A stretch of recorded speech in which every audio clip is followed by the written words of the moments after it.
Welcome to Waukesha North High School, the first week of Friday Night Rivals. It's the Heiser Automotive Group Friday Night Rivals presented by Landmark Credit Union. It's Brookfield Central against Catholic Memorial. Good evening, everyone. Along with Hall of Fame coach Terry Kelly, John Heiser back with you for another season of exciting high school football tonight. And they call this Friday Night Rivals, and I think we've got a pair here tonight. Aptly named. These kids have grown up facing each other in youth sports, be it basketball, football, baseball, so they truly are rivals. CMH 6-3 last year. They did make the playoffs, but fell in the level 2 game. Right, an excellent game against Whitefish Bay. And a 5-5 Lancer team, kind of an up and down year for Brook Central last year with Joe Nellis. Between COVID and injuries, Brookfield Central had some problems that presented themselves, but they worked through and got the season in. Same look primarily with CMH, but a different look here for Central, no Cam Devine. Yes, he was their leading rusher a year ago, very, very hard runner. Let's take a look at the players we're going to focus on here tonight. First for Catholic Memorial. For Catholic Memorial, first of all, number 6, Bennett McCormick, excellent receiver. And on the line, Josiah Nathaniel, veteran lineman, really anchors that offensive line for the Crusaders. Speaking of anchors on defense, Charlie Jarvis, the defensive back. Charlie Jarvis, one of two guys going both ways for Memorial. Fantastic player both offensively and defensively. And at the nose man, Mila Stevens, highly regarded nose. For the Lancers offensively, obviously looking at a different running back this year, and they're expecting some big things out of Lorchner. Alex got a lot of playing time last year, and he'll be combined with the quarterback who's back from a year ago, Robert Bloom, who threw for over 1,000 yards. Couple of key figures on defense for this Lancer team. Yeah, both these guys, Jack Tinnen and Bennett Murray, got honorable mention honors in the all-conference in the Braveland and Greater Metro, I should say. There's a slip. And they are looking at them to key their defense. I was going to say, the defense might be what they're going to need to fall back on a little bit here, particularly early this season. Right. I think as you look at this game, we know Memorial's got a lot coming back. Brookfield Central, not as much coming back.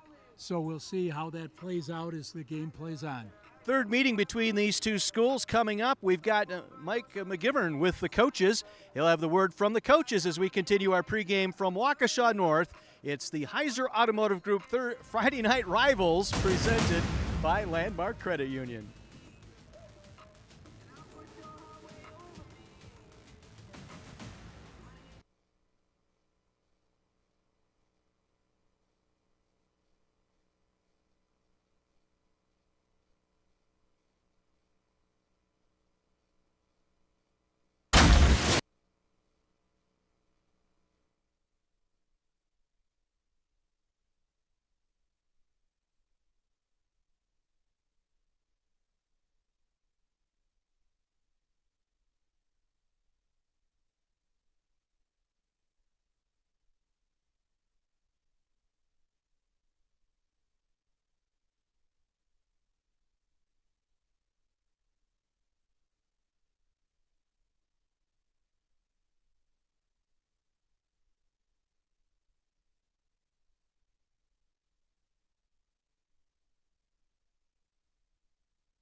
Welcome to the Heiser Automotive Friday Night Rivals High School Game of the Week presented by Landmark Credit Union. We're here at Waukesha North as Catholic Memorial takes on Brookfield Central.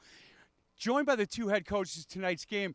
We're going to start with Bill Young from Catholic Memorial. Coach, 48 years you've been coaching, and I don't care how long you've been coaching, opening night there's something special. Oh, without a doubt. We have got great respect for BC and Coach Nellis. They've got a great tradition.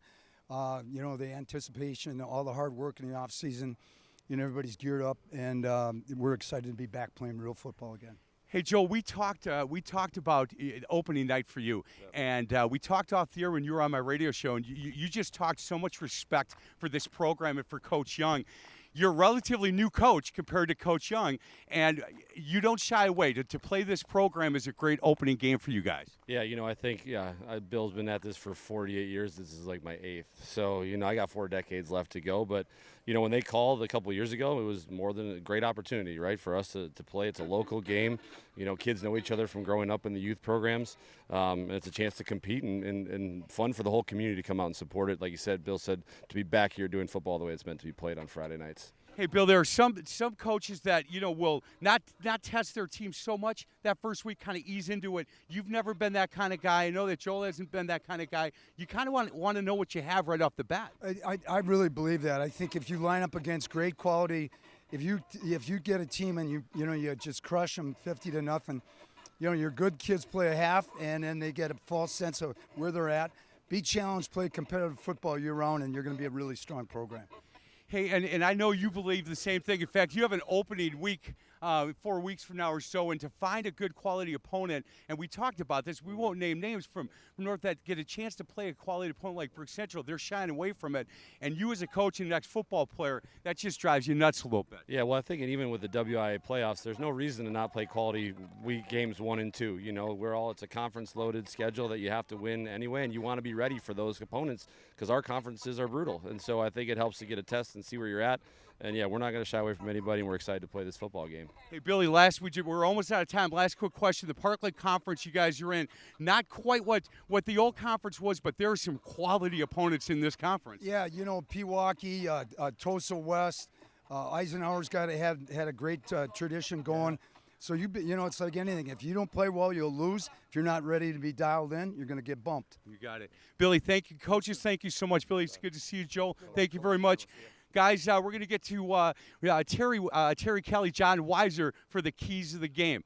This is the Heiser Automotive Friday Night Rivals High School Football Game of the Week presented by Landmark Credit Union.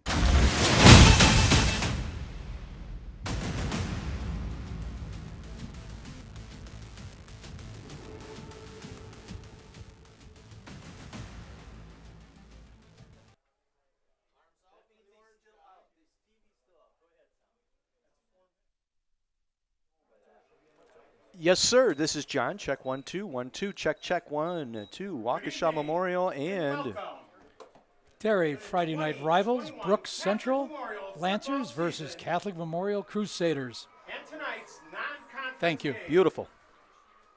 Let's welcome our guests from the Greater Metro Conference, the Brookfield Lancers. I love it. And the home Thank team you. on the scoreboard, representing the Parkland Conference, your Catholic Memorial Crusaders. That when they went over there, they kind of split.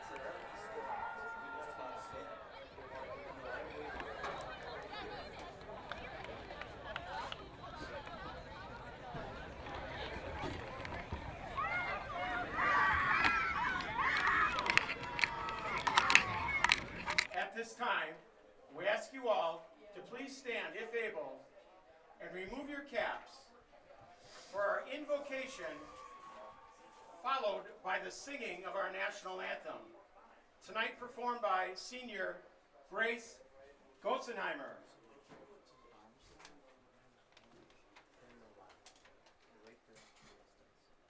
In the name of the Father, Son, and Holy Spirit. Amen. Heavenly Father, our life, health, and abilities are gifts from you. Give us the courage to vote each, not to our own gain, but to all our heart, mind, body, and soul. If you choose, allow victory to come as a blessing and a reward. But if necessary, assist us to learn integrity in defeat. Keep all players safe this day. Allow us to give our best as a memorial to those who have given their all for our sake. Saint Sebastian, patron of athletes, Our Lady of Memorial, Our Lady of Victory, we make this prayer through Christ our Lord. Amen. In the name of the Father, Son, Holy Spirit, amen. Our national anthem tonight is going to be performed by Catholic Memorial senior Grace Gosenheimer. Oh, say, can you see by the dawn's early light what so proudly we hailed at the twilight's last gleaming, whose broad stripes and bright stars through the perilous fight o'er the ramparts we watched were so gallantly streaming, and look at that flame, the man's bursting in air, gave proof through the night that our flag was still there. Oh, say does that star-spangled banner yet wave o'er the land of the free and the home of the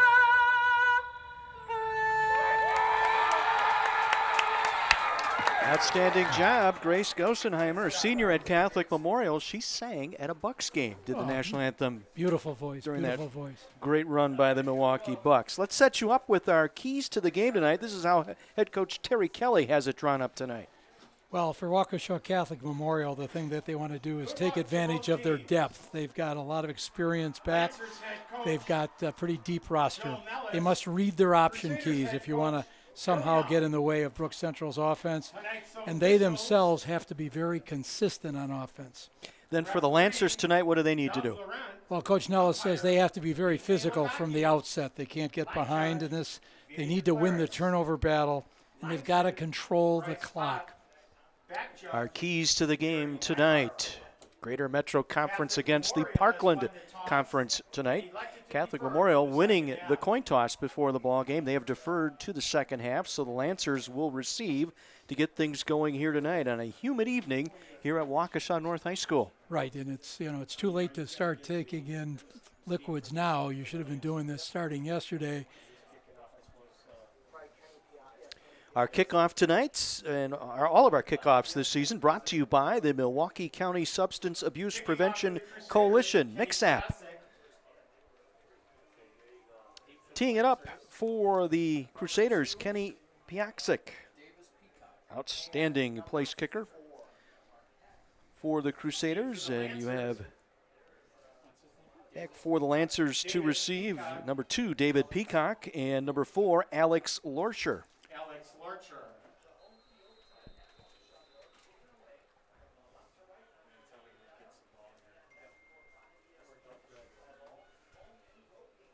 CMH 3-0 all-time versus Brook Central coming into this game.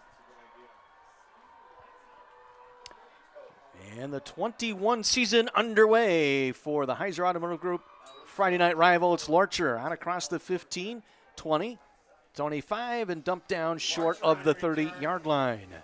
Getting in there on special teams, Justin Surma for the Crusaders, and so the Lancers will take it just shy of their own 30-yard line. Surma is an outstanding outside linebacker for the Crusaders. As a sophomore last year, got first-team all-conference honors. Robert Bloom, the senior at quarterback, threw for over 1,100 yards a season ago in that shortened pandemic season. He is the leader of this offense. And he's going to throw on first down. He's going to be pressured, and he's going to be brought down back near the 21-yard line. Looked like Adam Boehm got there first, the senior lineman, along with Keith Williams, sacking Bloom back at the 22-yard line. It'll be a loss of 7. Williams is one of the other two boys going both ways for Memorial, along with Charlie Jarvis. Keith is also lined up as a tight end tonight for Memorial. Loss of 6, 2nd and 16 for the Lancers.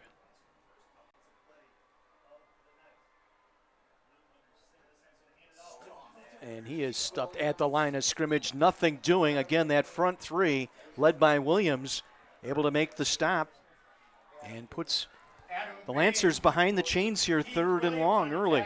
Yeah, something that we pointed out in keys to the game they didn't want to do. In this flex bone offense, it's important that, you're getting about 4 yards at carry to make that thing click. Peacock, the flanker, is lined up here to the near side. And they send Larchner in motion. Larcher will get the toss. Coming around the near side across the 25 to the 30 and out of bounds near the 32-yard line, short of the first down, gain of 10. Jarvis and Oxner both there defensively for CMH. When we watched Brookfield Central in their scrimmage last Friday with Arrowhead, that toss play was one of their key plays throughout the scrimmage. And I'm sure they wish they hadn't fallen behind the chains right off the bat tonight. Charlie Jarvis, a dangerous punt returner, standing inside the 30-yard line. Ben Otto will do some of the punting here this season for Brook Central. Gets a high snap. That little spread punt formation and gets it away. And Jarvis will let this one bounce at the 25. And will roll inside the CMH 15-yard line and roll dead at the 12.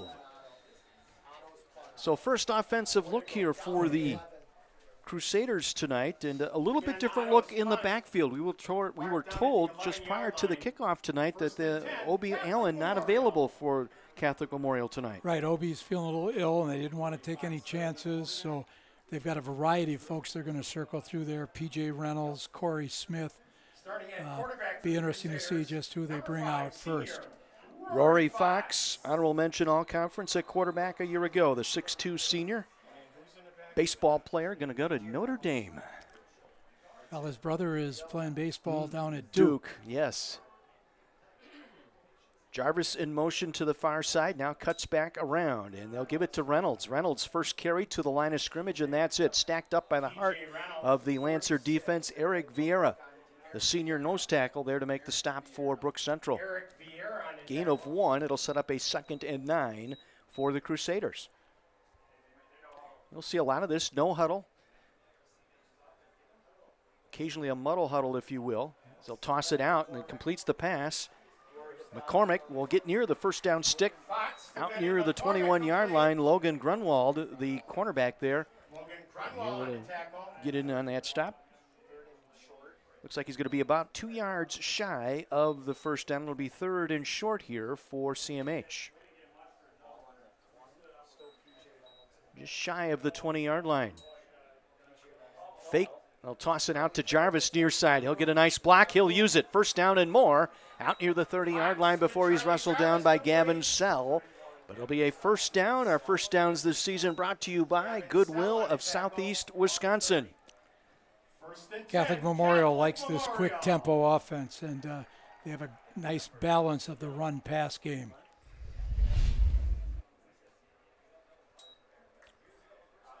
Little speed option here. A little pitch to Jarvis trying to get the edge, and he's not going to make it. Good coverage out there. Initially by Murray, Bennett Murray getting out there, and then Jack Tinnen able to finish him up for a loss of, looks like a loss of about 5 on the play, back to the 25-yard line. Yeah, both of those athletes, Tinnen and Murray, honorable mention all-conference a year ago defensively. Early first quarter, we're scoreless. Brook Central a 3-and-out. First possession here for CMH. Got their initial first down, now facing a 2nd and 15. And they'll hand it off. Coming through, this is Corey Smith, and Smith to midfield. Smith to the 40. He will take it all the way to the house. Touchdown, CMH. Corey Smith, 75-yard touchdown. Well, I know what Coach Mr. Weiser is going to say here, that I love that, because Corey Smith was an outstanding track athlete last year for the Crusaders. Only a sophomore, and you saw his speed on display there. First touch of the season, and Smith around the near side got the edge, and from midfield, gone. 6 foot 175, a sophomore, 75-yard touchdown run. Piaksic for the extra point. Jimmy Sheehan will hold. Matt Conrad on the snap. And it is up, and it is good. Just under 9 minutes remaining here in this first quarter, and CMH gets on the board first. A 75-yard touchdown run by sophomore Corey Smith. We've heard a lot at practice this week, both from offensive coordinator Nick Vitale and head coach Bill Young, about the speed of this kid. Right, and not only does he have speed, they've got P.J. Reynolds, Antoine Jones, Josh Bailey, and they say that people forget how fast Rory Fox is as a runner. So they've got speed to burn, and once again, Brookfield Central is going to have to see, can they counter that? Can they keep the ball, run some clock, get themselves into the flow of the game? You touched on it. Runs track in the spring. If I'm a football coach out there tonight watching this broadcast, is this a public service announcement for letting these specialty players, the backs and receivers, run track? Well, Matt Bergen, who's the athletic director at Catholic Memorial as well as the head track coach, he, along with Bill Young, have done a nice job of wedding the two programs together. And so many of their athletes in football, linemen are throwing the shot disc. They've got all kinds of sprinters, relay teams. Our kickoff brought to you by Milwaukee County Substance Abuse Prevention Coalition, MICSAP. Peacock and Lorcher deep. And this will be Lorcher from the 5 to the 15. Out across the 20, dives forward to the 26-yard line. 21-yard return. Marvanius Butler there to make the stop on special teams for the Crusaders. Marvanius Butler on the tackle. So Brook Central, their second possession. There you get a look at the 44th year with Bill Young on the sideline. Has won 75% of the games he's been the head coach at Memorial. We spent, a couple hours with him the other night? We'll talk about that a little later. It was a real education.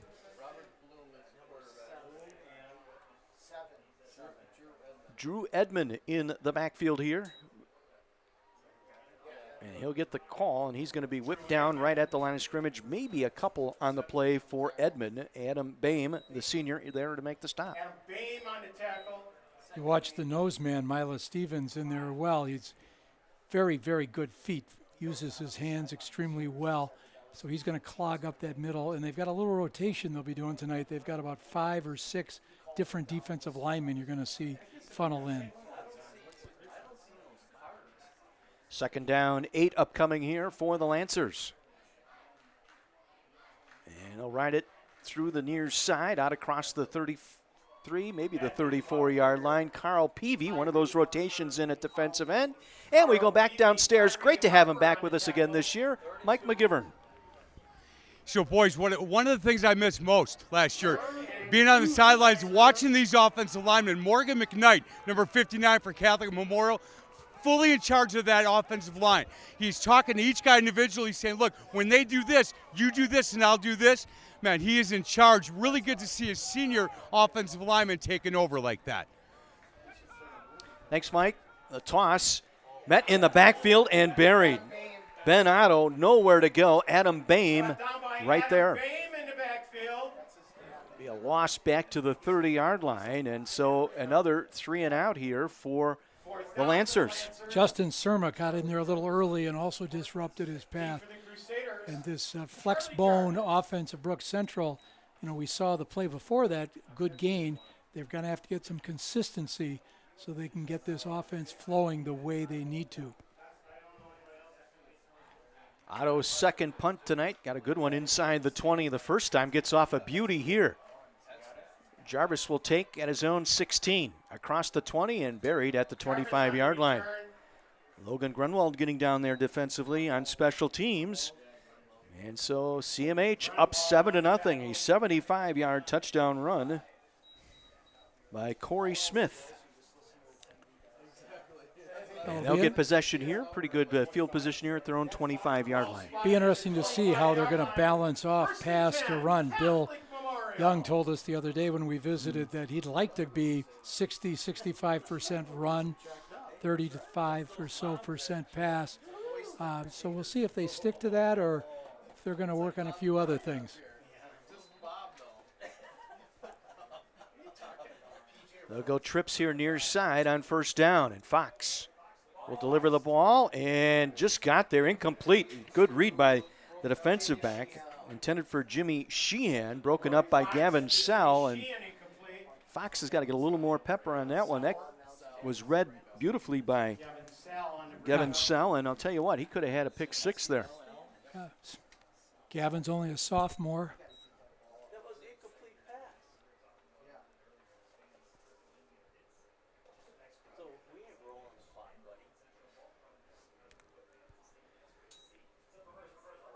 Be the reverse toss to Jarvis, coming around the left side, puts his shoulder down and gets that runner lean across the 25 out to maybe the 27-yard line. A whole group of Lancers there to make the stop.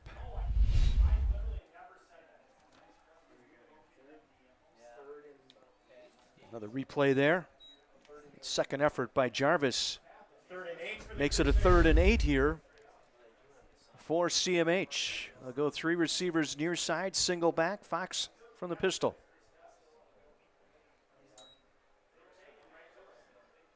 Go across the middle, got him over the shoulder catch, beautifully done. Take it all the way for the touchdown. Kenny, Memorial, 73 yards, Kenny Piaksik coming in as that 3rd receiver. And Piaksik takes it in for the touchdown. Well, last year, Piazza, excellent extra point kicker, 16 for 16 on the year. Now he gets to have that front end of that extra point with that long touchdown reception. Beautifully thrown ball by Fox. What a touch on that throw. Led him in stride. And again, got across midfield, and he was gone. The man who scored going to try for the extra point here. Good snap. Kick is up. And it is good. Let's go downstairs to Mike and our folks from Landmark Credit Union. Hey, thanks a lot, guys. I'm here with Jake Anderson, Personal Finance Officer, Landmark Credit Union. Hey, Jake, thank you so much to you and everybody at Landmark for being part of this. Yeah, no problem. Landmark's proud to be a sponsor for the Game of the Week for My24. Yeah, we really appreciate it a lot. And, you know, it's important, I think, when you talk about what you do for a living, giving back to the community and having these high school kids learn about finances is very important. Yeah, it's important to give back to the communities because we can only be as strong as the communities that we serve, and it's important for them to be on track financially in life. Hey, guys, not bad for a boy from McGuanago High School. Landmark Credit Union, landmarkcu.com. Thanks, Jake. Thank you. 2 big plays, 2 touchdowns for CMH tonight. 75-yard run by Smith and the 73-yard reception by Piatsik from Fox. And it's 14-0 Crusaders. I know a year ago, Memorial felt that their offense wasn't consistent all the time. They didn't have their usual conversions on 3rd down and so forth. But I think, you know, another year experience with these guys because Rory Fox, he had to come in and replace a pretty well-known quarterback for Memorial, Luke Fox. The run up by Piaxa could be a short kick. Lorcher going to fall on it at the 21-yard line. Perfectly placed kick that time by Piaxa. Our kickoffs this season brought to you by Milwaukee County Substance Abuse Prevention Coalition or MIXAP. Oxner getting down there defensively. What is he, the fourth Oxner to run through the program? You got it. And one of the few sophomores you'll see starting on defense tonight for Memorial. Well, let's see if the Lancers can get something going here. A couple of 3 and outs and a couple of big plays given up defensively. Robert Bloom will work in under center.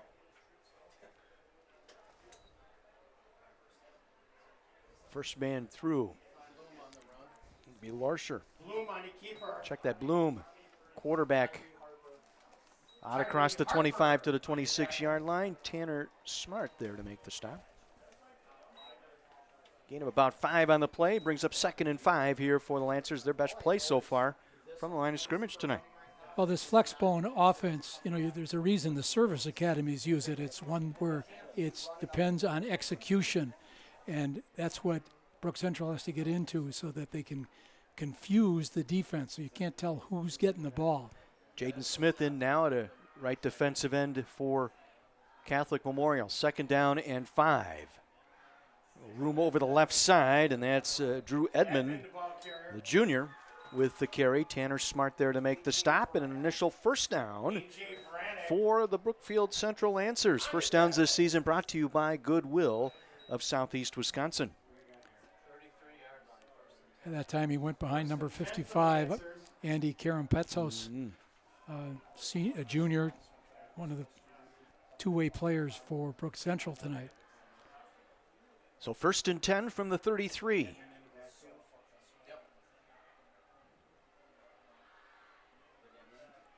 Try and work Edmond again. Not much doing there. Middle collapsing right away. Surma was there. Surma, who had 6 tackle for losses last season. The outside linebacker, 1st team all-conference. As only a sophomore. Gain of 2, 2nd down and 8, 4:40 remaining here in quarter number 1.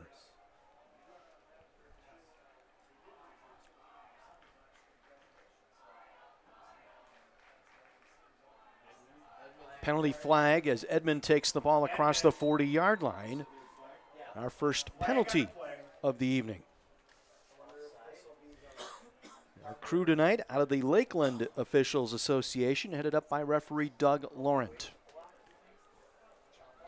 I saw number 99, Mila Stevenson, advocating for a call to be made there to the official. We'll see if that's indeed what happened with the holding call.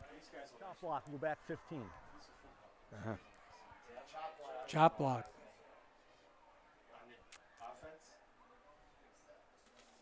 Chop block on the offense. 15-yard penalty. We're going to replay 2nd down.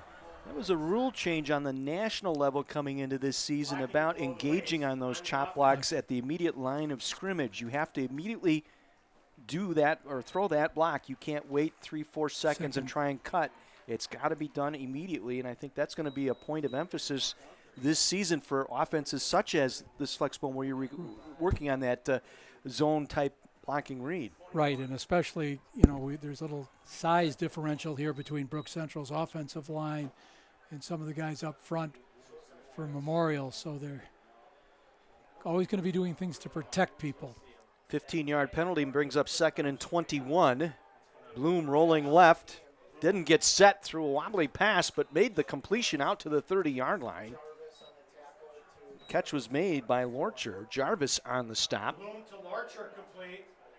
Jarvis on the tackle. Bloom that time rolling left, throwing left. Got to get those shoulders square, get a little bit more on the football.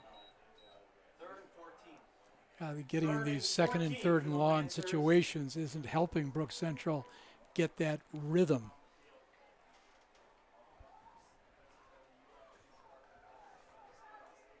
See what Ryan Stefaniak dials up here defensively for the Crusaders. 3rd and 13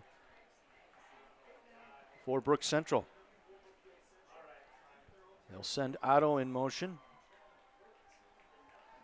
Bloom on the roll. And keep it. Gets through one tackle and will get out of bounds near the 36-yard line. Tyree Harper able to take him to the boundary, well short of the 1st down. Josh Oxner on the tackle. And bring up a 4th down here for the Lancers. 4th down. Memorial on defense has got a nice blend of juniors as well as seniors that kind of got that nice blend of 5 and 6 guys out of either class. Charlie Jarvis deep for the Crusaders.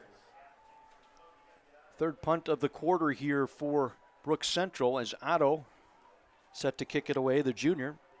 Charlie Jarvis inside his own 20. Got it away. And it's going to roll inside the 20. and roll dead at the 16-yard line. That's where the Crusaders will start when we come back. 3:02 remaining, quarter number 1. Heiser Automotive Friday Night Rivals presented by Landmark Credit Union on My 24.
Two of your favorite family-driven sitcoms are coming to My 24. Don't miss The Goldbergs and Last Man Standing. That's weeknights from 5 to 7 starting September 27th right here on My 24. With Terry Kelly, John Weiser with you from Waukesha North High School. And it's a whiteout tonight. I think it is. What do you think? Well, I wasn't very bright, but... on the Brook Central sideline, it seems to be. A toga night, maybe? And over on this side, it must be Hawaiian night. We got togas and Hawaiian night going tonight. 14-0. Crusaders on top of the Lancers here. Crusaders, their fourth possession. Smith up the middle, out to the 30-yard line. Gain of 15 by Smith. Jack Tenen may have stopped a touchdown there. Another goodwill first down. Not a bad debut here for Corey Smith, the sophomore. Again, Obi Allen not available tonight.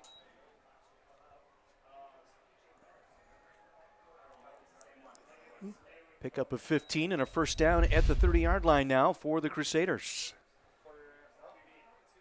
And it's the quarterback, Fox, on a keep and nowhere to go. Fox on the keeper. Look like Karen Pensos there to make the stop. He plays both ways for Brook Central. Well, that was Charlie Jarvis. That was Jarvis, okay. They had Charlie Jarvis, two-way player, outstanding athlete, excellent baseball catcher. You've got the pitcher at your quarterback, so these two guys have been working together. So they're looking to different wrinkles. Give the people for next week something else to look at. Loss of 1, 2nd and 11. Fox back in there now. And it's just Reynolds taking the carry out to the 35-yard line. A gain of 6. Jack Tenen on the stop. Once again down to the sideline, and Mike McGivern. So, guys, listen to the defensive coaches over at Catholic Memorial, Bill Young, right in the middle of it. Wow, looking at film and talking to guys on an individual level about their pad level, and then talking schemes. And I tell you, any chance you get to listen to Bill Young talk about defensive schemes, man, I pay money for that, I have to tell you. Secondly, Lake Country Lutheran up 14-0, end of the first quarter against Fond du Lac St. Mary Springs. Back to you, boys. That was one of 3 marquee matchups tonight on opening week, as a nice catch out there by Bennett McCormick, and he'll get the first down out to the 48-yard line. Bennett in that shortened season last year had 19 catches for over 230 yards. Rory McDermott made the stop, gain of 13 and a first down, another goodwill first down for the Crusaders. Fox rolling, will flip it out, completes near side, Sheehan. He'll get out of bounds near the 40-yard line of the Lancers. Gavin Sell ushering him to the boundary. That'll be a gain of 12 and a first down for the Crusaders, stopping the clock with 1:10 to go here in this first quarter. You'll notice they're not getting a lot of pressure on Fox, that offensive line for Memorial doing an excellent job. Jarvis will come in motion here to the near side. He'll line up as a wing right, now back in motion to the backfield.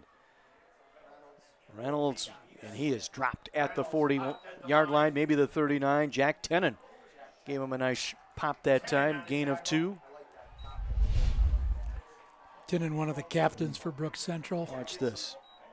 Bam, perfect. Shoulder. Good, excellent form, excellent form. Figured a defensive coordinator like yourself would love that one. And Rory's going to be sacked. Ben Otto coming in at the linebacker spot, able to take him down for a loss.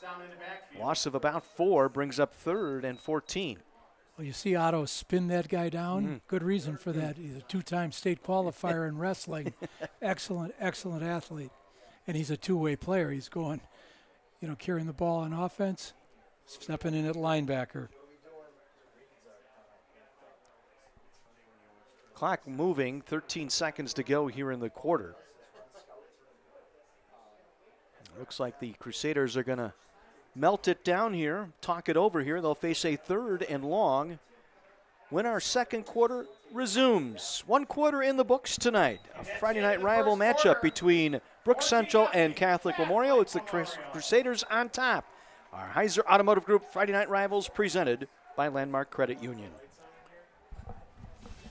So if you've got some first quarters. Yourself.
75-yard touchdown run by Corey Smith. And then Kenny Piaksic with a 73-yard touchdown reception. Crusaders on top of the Lancers 14-0. Get a look at Joe Nellis, head coach at Brooks Central. And we got movement up front. Well, Rory Fox in that first quarter threw for over 170 yards. Something that Bill told us about that 65-35 blend might be a little different, but Rory, outstanding baseball player, going to Notre Dame on a baseball scholarship. Another in the line of Foxes that have played at Memorial. Excellent athletes, fantastic students. Yeah, second in his class. Yeah. 3rd and long. Fox going to keep it.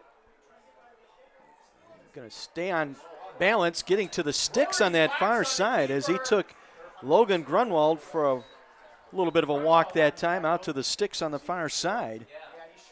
That just gives you the idea of the type of strength Fox has. 6'2", 180. He was able to take Grunwald 6'2", 170 for a little bit of a ride. And Bill Young told us that people underestimate how fast Rory is as a runner. They look at the rest of the speed on the team. They forget how good of an athlete they have at quarterback. They're going to go for it here on 4th and 2 from the 34. Fox flushed left on his feet. And Nobody open, and he's going to dive forward. He's going to be short of the first down. Ben Otto, first man there to bring him down back to the original line of scrimmage. And so the Lancers get their first break on defense here. First stop tonight as they thwart Catholic Memorial on 4th down, and will take over at the 34-yard line. Yeah, the first key stop for them, and now they've got to make it evolve into something that'll pay off offensively. You know, we had mentioned that Brook Central's got a few guys going both ways, and that the depth for Memorial can be a factor. So that's one reason Brook Central's got to find a way to stay on the field offensively, grind some clock, get a score. Robert Bloom will work in under center. 1st and 10 from the 34. Almost wrapped up as he handed that ball off. Edmund on the carry. It was Edmund taking the ball, but it was Tyree Harper who got in there first. Justin Surma made the tackle, but that was Harper who got in there almost at the exchange. Yes.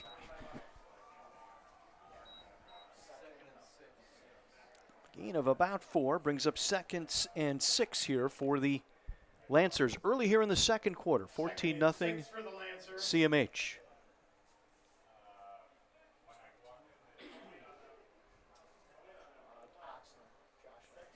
Peacock, the flanker, lined up here to the near side.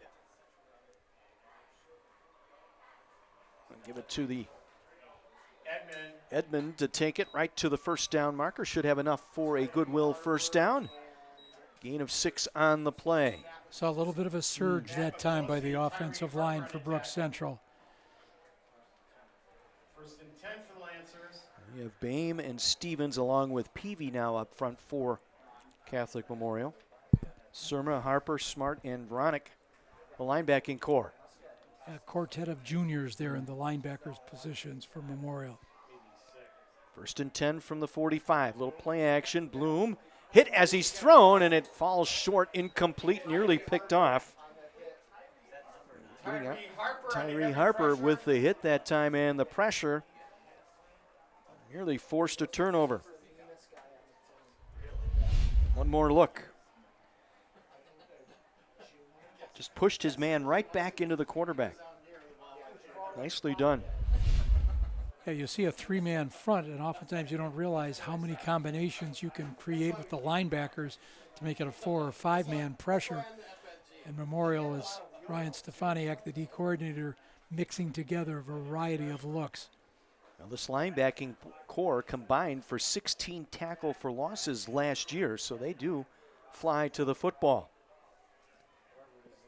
Edmund the carry that time. He'll get a couple before he is stacked up and driven back. Miles Stevens. Brought down by Miles Stevens. Player of the year defensively in the Parkland last year. 6 foot 380. But I'll tell you what, very athletic. We were impressed in practice the other day. His footwork and his technique. He came in the office as we were leaving, and he's quite a personable young guy as well. Yeah, Coach Maz was telling us he can light up a room. He's got the one-liners. He keeps everybody in line. 3rd and 6 from the 49. Fumble on the exchange. It's still loose. And I believe the Lancers fell back on it. Joe Staff at center. 4th down for the Lancers. Take another look. Might have been Bloom, just pulled back a little bit. Pulled back a little soon. Joe's a 3-year starter for Brook Central, got time even as a freshman as a long snapper.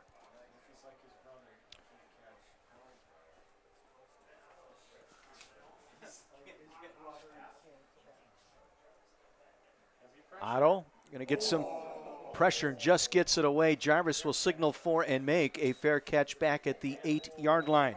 That's where the Crusaders will start this drive with just over 9 minutes to go. Let's head back to the sidelines and Mike McGivern.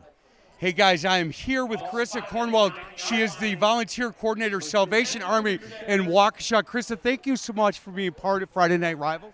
Thank you for having me. Hey, let's talk a little bit about your job. How difficult through the last 16 months has it been to get volunteers?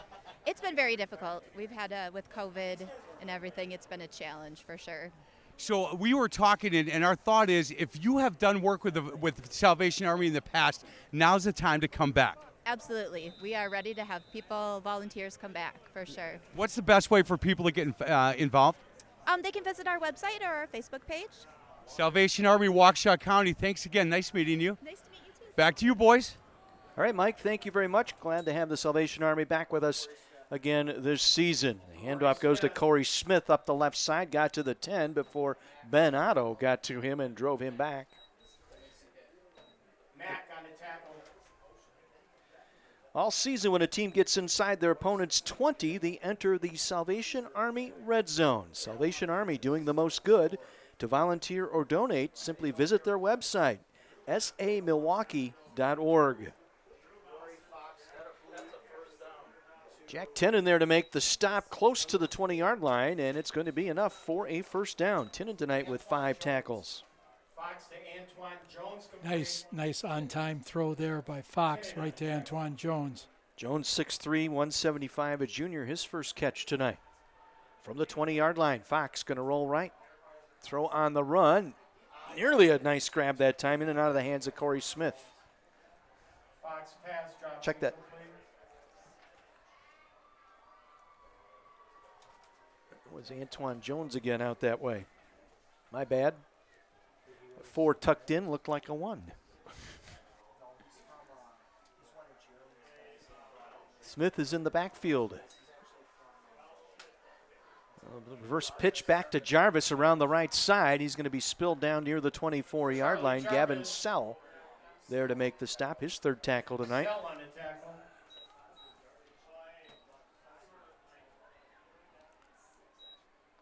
Try a little fake that time and get Jarvis going.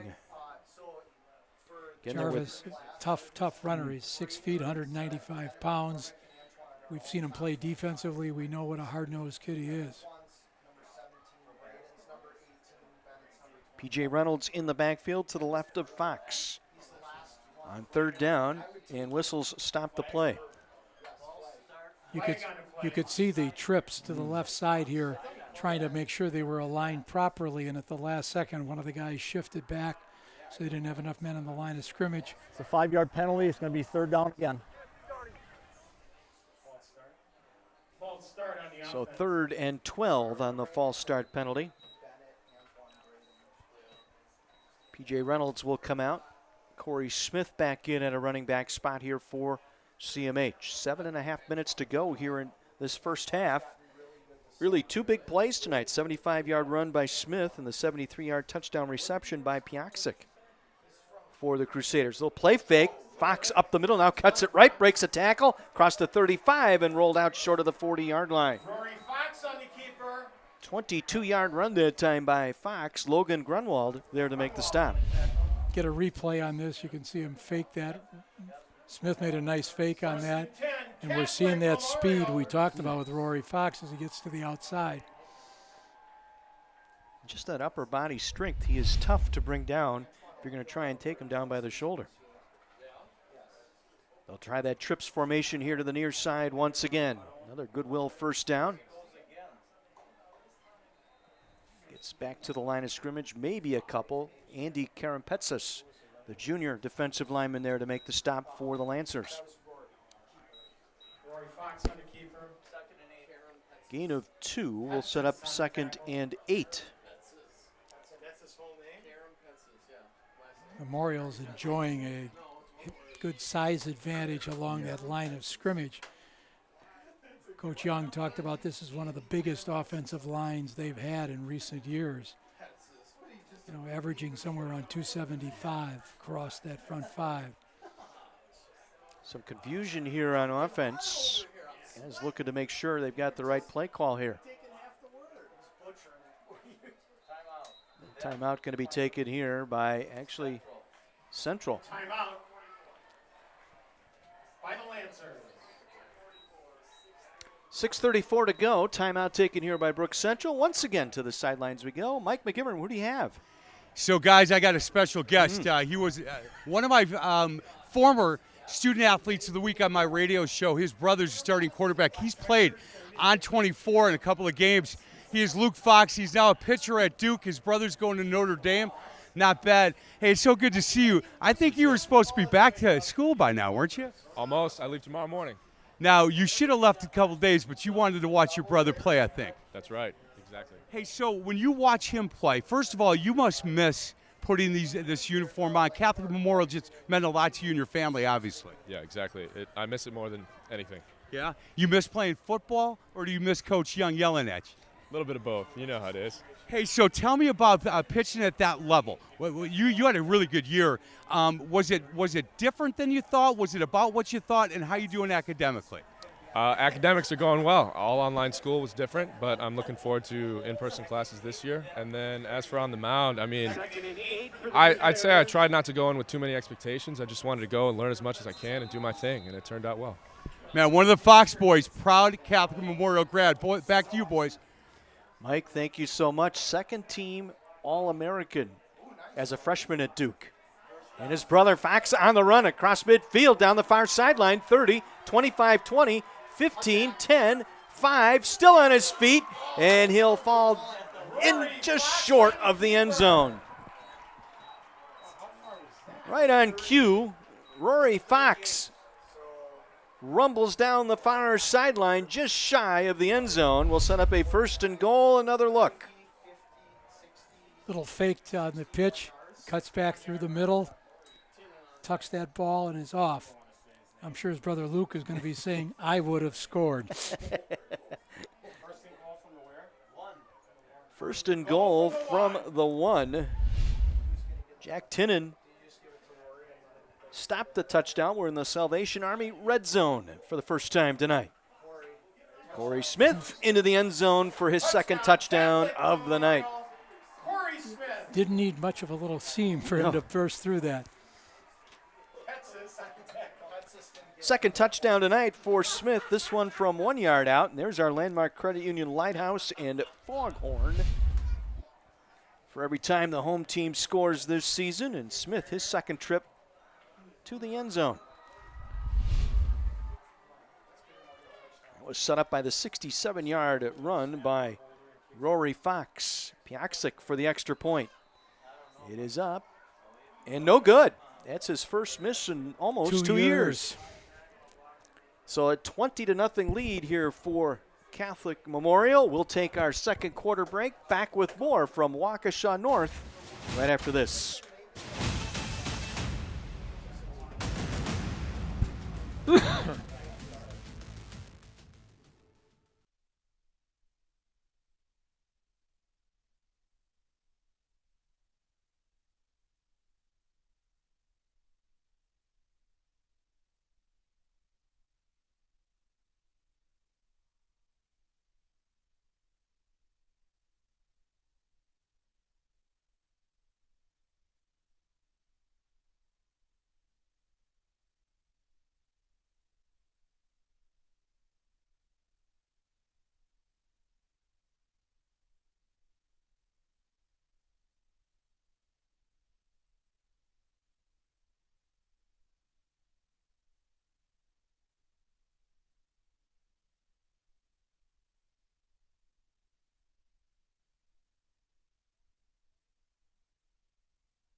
Courtney and the Justice Society are back and about to face their darkest adversaries yet. Suit up for an all-new season of DC's Stargirl. That's Tuesdays at 7 on CW 18. John Weiser, Terry Kelly, Mike McGivern back with you tonight. Friday Night Rivals. Heiser Automotive Friday Night Rivals presented by Landmark Credit Union. Splendid evening tonight at Waukesha North High School.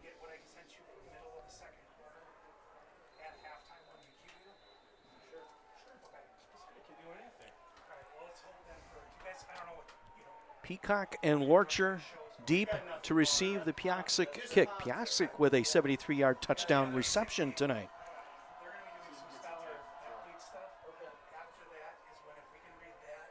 Archer from inside the 5. Cuts outside to the 20, 25, down the sideline across the 35, and he'll bring it out to the 40-yard line. 38-yard return. Tanner Smart there to make the stop for Catholic Memorial. So a good field position here for the Lancers, and really have to get something going here late in the second quarter. I'm sure Joe Nellis would like to get into the end zone here if he can, just have a little momentum going into that locker room. Yeah, Jake Ruff, the offensive coordinator, we saw them in their scrimmage, and their offense looked pretty good. And tonight they've been stymied, but maybe this return here will give them a little bit of juice. Best starting field position of the night from their own 40. And they'll try that dive up the middle, and Edmond nowhere to go. Coming up in the U.S. Cellular Halftime Report, we will highlight this week's Scholar Athlete nominees and meet our Landmark Booster of the Game Award recipients. That's all coming up on our U.S. Cellular Halftime Report. Yeah. Gain of 1, second down 9 upcoming for the Lancers. Edmond that time ran right into Mila Stevens, and that was not going to go his way.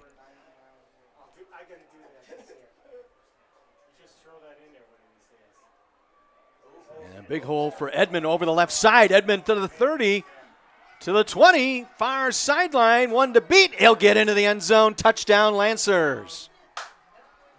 59-yard run for Drew Edmond, the junior, a two-way player for this Lancer team, and there's the spark we were talking about. You know, so often, you know, an opening game like this, you're unsure of yourself, especially with as many newcomers as Brook Central had. And Edmond tucked that ball and went up the sideline. Marvell Lee had a chance to get to him, but he lost his footing as he was trying to come up to make the play, and that allowed Edmond to get through. 9 carries tonight, 80 yards and a touchdown for Edmond. Tanner Wallen for the extra point, and that is good. 20-7 with just over 5 minutes to go here in this first half, and finally some excitement for that Brook Central team. You know, Brook Central has had success the past couple of years with their run game, and you know, they run that option, and it's dependent upon the defense being confused. Are they giving it to that man up the middle? Are they pulling it out, going second back through? Are they going to run the pitch, run the option, outside veer? And that's the first time we've seen them get everything clicking.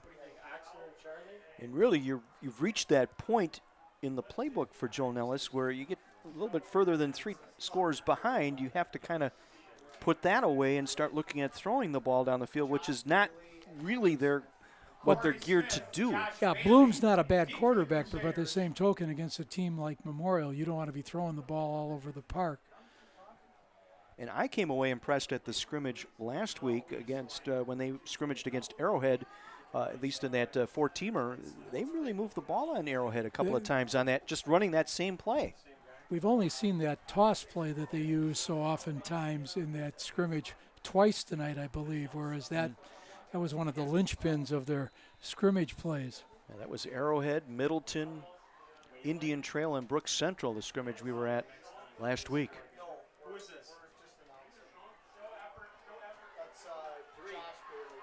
Bailey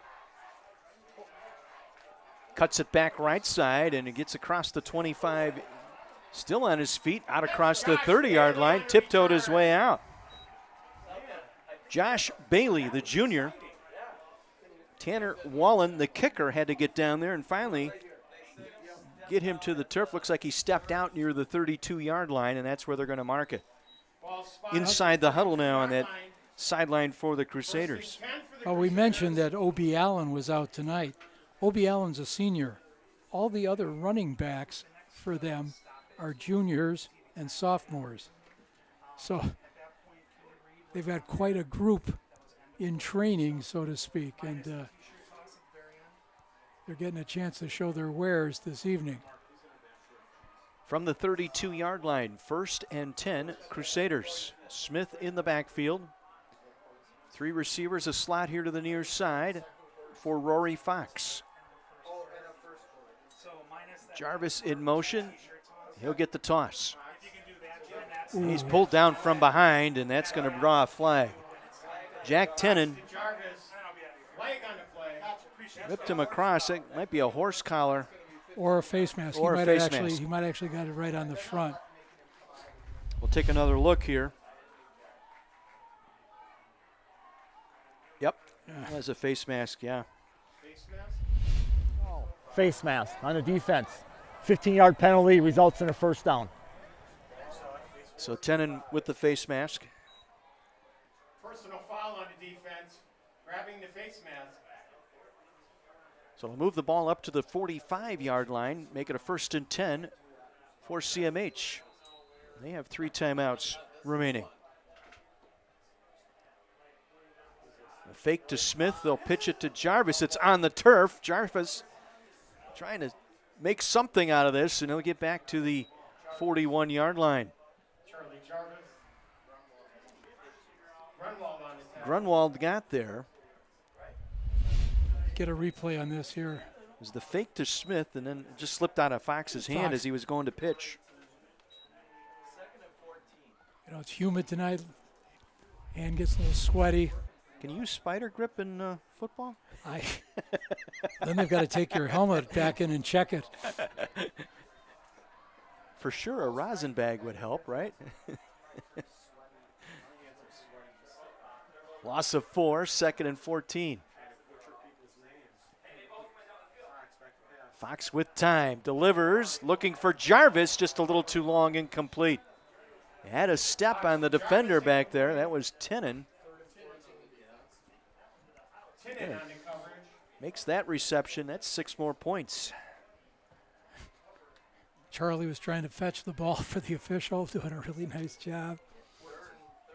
So 3rd and 14 now for CMH. A few times tonight they've been in that 3rd and long situation.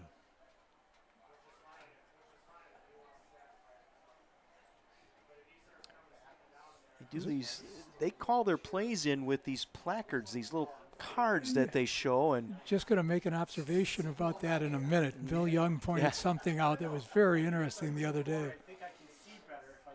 From the 41, 3rd and 14, Piaksic in motion, circles back. They'll give it to Reynolds, and he'll get back to the original line of scrimmage, the 45-yard line. Ben Otto tripped him down that time. So many of these teams have been picking the brains of the UW Oshkosh staff. And Bill was saying, if you know what the signals are that they've got on these placards, people from different schools know exactly what you're calling. So you have to become a little bit more creative in how you're going to sequence things. First punt tonight for Catholic Memorial. It will roll inside the 10, and it will be downed at the 5. A Crusader roll that time to the 5-yard line will pin the Lancers back with just over 3 minutes to go here in this first half. Fox, the punter, able to drop one inside the 10-yard line. And once again, let's head down to Mike McGivern. Hey, guys, outside linebacker Justin Surma is on the sidelines. They're talking to him about his lower back. He will not play, at least for this set of downs. He's trying to talk to them a little bit about getting back in, but it seems like lower back left side is a little bit tight, and I'll keep you informed on that. Yeah, a little bit thin in linebacker spot. Langston Latham, who is projected to be a starter, is still a couple of weeks away. He injured a knee last year and not quite ready to take contact just yet. And the Crusader defense reading that one perfectly. Tyree Harper there. Harper goes 5'9", 210. And once again, teaming up with Boehm that time to make the stop. Those linebackers very active. You can see them putting pressure on. Now you do see Marvell Lee creeping up a little bit. That was one of the things Bill was talking to us about with his defense. These kids are so eager to make tackles. He's very concerned. You got to make sure you read your key. Don't automatically think it's run. And Bill has a way of communicating that with his players. 2nd and 10. Otto in motion. They'll hand it off. This is coming around the right side. This is Edmond. Edmond across the 40 and wrestled down at the 47-yard line. 37-yard run by Edmond. Josh Oxner, making the stop. You're going to want to see this on a replay if we're able to pull this up. This was a nice little wrinkle. Slid that ball to in the fullback position, Edmond, and then he took off. Defense all going left, assuming it was going to be a dive left side. Edmond now over 100 yards tonight rushing.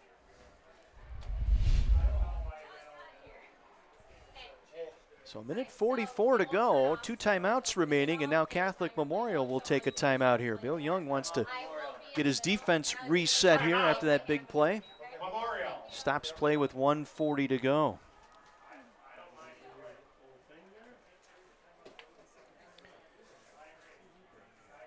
Well, other games going on tonight in the Parkland. Tosa West at West De Pere. Tosa East taking on West Dallas Hale. New Berlin Eisenhower at Wisconsin Lutheran tonight. New Berlin West taking on Southern Lake rival Elkhorn tonight. And Grafton is at Milwaukee Lutheran. Now, and tomorrow, Pewaukee, we know, has been struck with COVID. I heard missed like 4 or 5 days completely of practice. And so no doubt trying to respond from that. And their Riverside also got delayed tonight.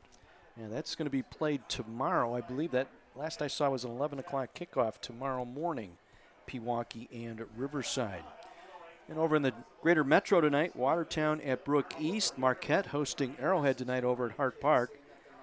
Hamilton and McWanago battling tonight. Germantown at Homestead. And Menominee Falls is at Slinger. Interesting game there. Well, the greater metro is going to be a real dogfight this year. You're talking 6 of the 8 teams could easily wind up winning that. I think 2 losses wins that conference this year. Might even go lower than that. If we go to Illinois, we can bet on that. 1st and 10. Ball at the 46-yard line. Bloom will check. He's changing the play here, making sure his backs know what's going on. Back judge is counting down. They just beat the delay of game call.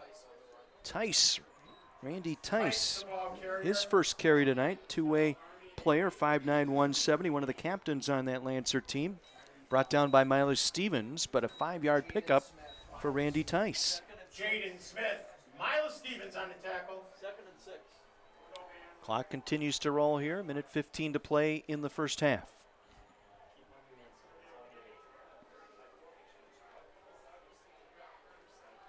Pitch, near side. Ball is loose near midfield.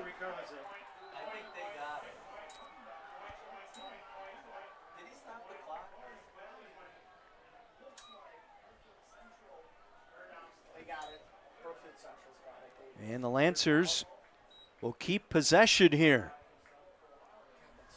Looked like a pitch to Tinnon, who was in there at the back spot. Let's take one more look here. It was Tinnon, and he got stripped. 14 put his helmet right on the ball, knocked that right out. That was Oxner who knocked the ball loose. Timeout, Brookfield Central. And the Brook Central will take a timeout here. The clock stopped with 35 seconds to play. Coming up, we'll have the U.S. Cellular halftime report.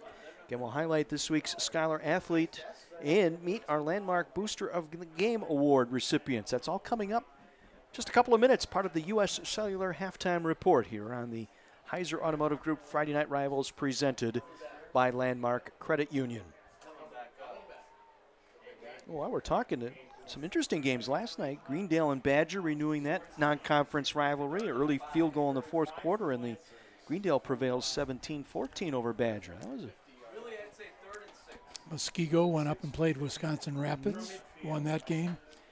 And then interesting matchup for one of our teams appearing next week, Franklin, going up to play Appleton North this evening. Yeah, next week we've got that Fond du Lac at Franklin game. Fondy's at Marshfield. We're hosting Marshfield tonight, I should say. So, excellent schedule put together this year by the Channel 24 team. 3rd and 6 from midfield for the Lancers. So Lancers down to 1 timeout, 35 seconds to play. Ball at midfield, 3rd and 6.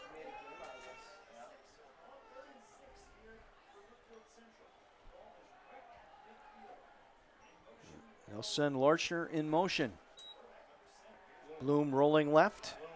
Will toss it out, completes the pass. David Peacock, his first catch tonight, and he'll get out of bounds with the first down. Charlie Jarvis taking him to the boundary. Charlie's put in a lot of time out there so far tonight, and you can tell, catcher, used to being in the middle of things, runs the defense back there in the secondary, plays a critical role on offense. 8-yard pickup and a first down. Another Goodwill first down here.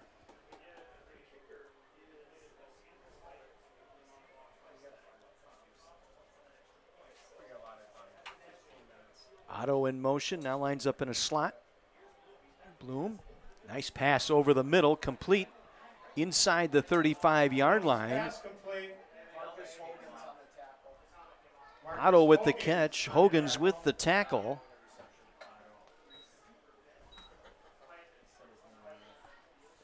I believe they stopped the clock because the helmet came off. Now they'll restart. That player has to exit for one play. And they'll clock it here, stopping play with 17 seconds left. Well, I wonder what Jake Ruff, the offensive coordinator for Brooks Central, has got dialed up. Well, you got a 3rd and 2. 3rd and 2 for the Lancers. You have 1 timeout.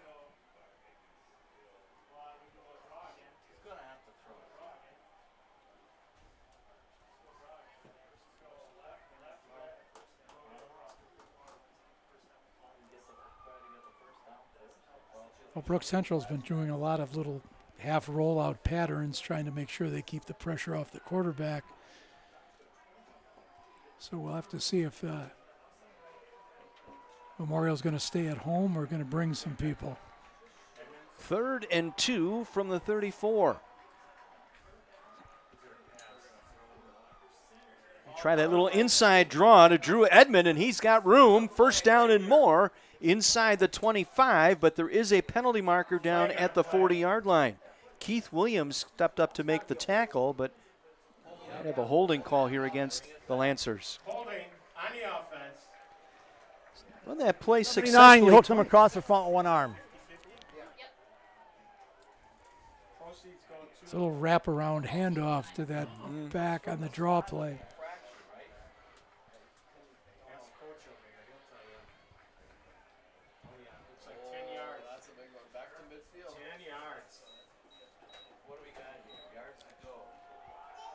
Holding on the offense. It's a 10-yard penalty, still 3rd down. Big penalty from the spot of the foul, moves it back to midfield. 3rd and long for the Lancers. So 3rd and 18. They'll start the clock. And Central doesn't, I don't think, realizes the clock is rolling, and that's our half.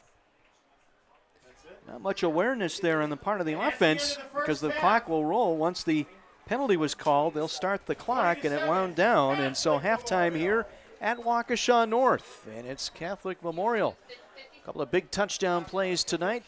Murray Smith with 2 touchdowns tonight, and they lead Brooks Central 20-7. We'll be back with the U.S. Cellular halftime report right after this on My 24. What? I was going.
A near sturgeon moon tonight, sturgeon full moon, as we begin our U.S. Cellular halftime report here on the Heiser Automotive Group Friday Night Rivals presented by Landmark Credit Union. Tonight we'd like to highlight some special scholar athletes during our halftime report this evening, and we start first with Brookfield Central High School. Katina Patterson. Katina participates in tennis and carries a 4.0 unweighted GPA. She's a member of the National Honor Society and Spanish National Honor Society, National Merit Scholarship qualifier, and was selected AP Scholar with distinction. She holds board positions with both the Brookfield Central and state-level key clubs and is active through the Greek Orthodox Youth Association. Katina is also a summer coach for the Junior Lancers Quick Start age group. And from Catholic Memorial High School, we have Rory Fox. Rory participates here in football as well as baseball, carries a 4.66 GPA. He's a member of the National Honor Society and the Student Ambassadors. He was selected All-State Academic in baseball and is an all-conference selection in both football and baseball. And Rory holds a scholarship to Notre Dame to play baseball. Congratulations to these two scholar athletes tonight and to all of the scholar athletes out there doing great things both in school and through athletics. Let's head to the sidelines and Mike McGivern. So, guys, I love the fact that we're doing this. Our partners, Landmark Credit Union, are proud to serve and support our local communities. And tonight they are honored to recognize two individuals who have consistently shown their incredible support of high school athletics at Waukesha Catholic Memorial at this time. I'm proud to introduce the Landmark Credit Union booster of the game, Fred and Mary Kinnitator, I had it, KMI Construction. Fred and Mary, as a token of Landmark's appreciation for your hard work and dedication, we'd like to present you with a gift along with a $500 donation to the Booster Club at Catholic Memorial in your name, so that you and others like you can continue to support the great things that the Booster Club does for student athletes. On behalf of everyone at Landmark Credit Union, we thank you. Hey guys, before I send it back to you very quickly, so I'm talking to these guys, and they've been dating since high school. And I asked, so did you guys go to the same high school and everything? Yeah. Fred said, you know, she's a year older and she had a car, and I wanted to date a girl with a car, and we've been together ever since. Hey guys, thank you so much. Thank you. Mary, thank you so much. Thank you. Yeah, they had 3 sons that went to Catholic Memorial, still big fans of Catholic Memorial. Boys, back to you in the booth. Mike, thank you so much. We'll be doing this each and every halftime doing the U.S. Cellular halftime report. 20-7. CMH on top of Brook Central. Back with more of our U.S. Cellular halftime report right after this. Let's give them a hand.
20-7.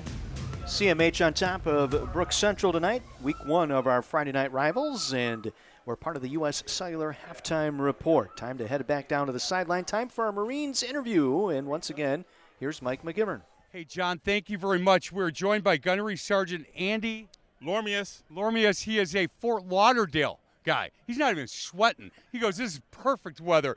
Hey, let's talk a little bit about, first and foremost, thank you so much for your service, young man. Certainly, we all appreciate that. When somebody asks you kind of the mission statement of why you became a Marine, what would you say? It's a decision I made a long time ago.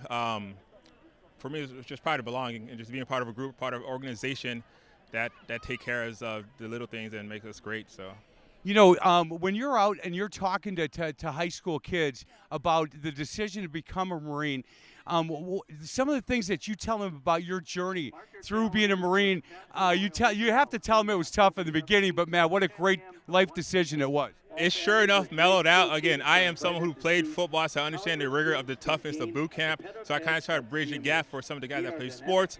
If not, I find that bridge the point to, hey, it's just boot camp. It'll all get better. Once you get there, your guys will take care of you. You have leaders in the right place at the right time that'll take care of you. Hey, last thing, you know, when we talk Marines, I always think the toughest and the strongest and the smartest. But you also think about the community part of that and how much you guys give back, not only here in our country, but all over the world. Very important to you guys, and certainly important to you when you talk to the kids from this area. Yes, it is, sir. Yeah. Just the community aspect of it, just being back here. Again, I'm not from here, but I've been able to, like I said, interject myself into the community, and I'm grateful to be out here. I'm looking forward to hanging out with some of the folks in the stands and out in the crowd. You played football. Did you play basketball too? Because yes. I would post you. No, I'm only kidding. Ready Terry Kelly up there's going. He can't even post me up. The Bucks in 6? Yeah, Bucks in 6. Well done. Hey, thank you again for your service. Thank you. Boys, back to you. That did get a chuckle out of Terry Kelly. Basketball was never my strong suit. 20-7. The Crusaders on top of the Lancers tonight. And again, we thank the United States Marines for being on board, part of our halftime program, part of the U.S. Cellular halftime report, as part of our Heiser Automotive Group Friday Night Rivals presented by Landmark Credit Union. We'll have more of our halftime programming right after this.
Welcome back to the U.S. Cellular Halftime Report here on the Heiser Automotive Group Friday Night Rivals. And Berge is down on the sidelines with Mike McGivern.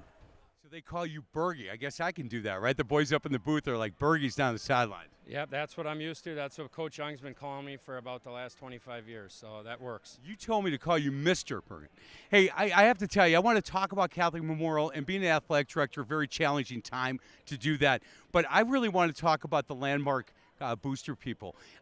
Fred and Mary, they said, look, our sons went to Catholic Memorial.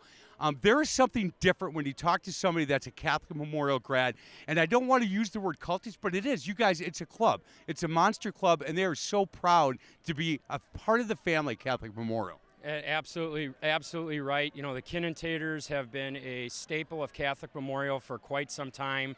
Mikey Kinnentator was our defensive coordinator on multiple state championships.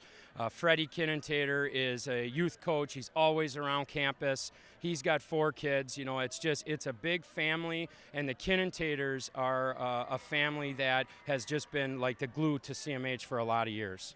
Hey, great things going on at Catholic Memorial with the sports programs. I have to tell you, when I came up to you before a game, said I need to talk to Coach Young about coming and doing an interview, you said, don't talk to that guy. Let me handle it. Yeah, we want to keep Coach Young in his comfort zone. That's coaching the kids, getting the rodent squad ready, you know, that scout team ready. And so we want to try to keep his focus, tunnel vision on the game and on what's going on defense and just the whole game as a whole. So we want to limit distractions with Coach Young.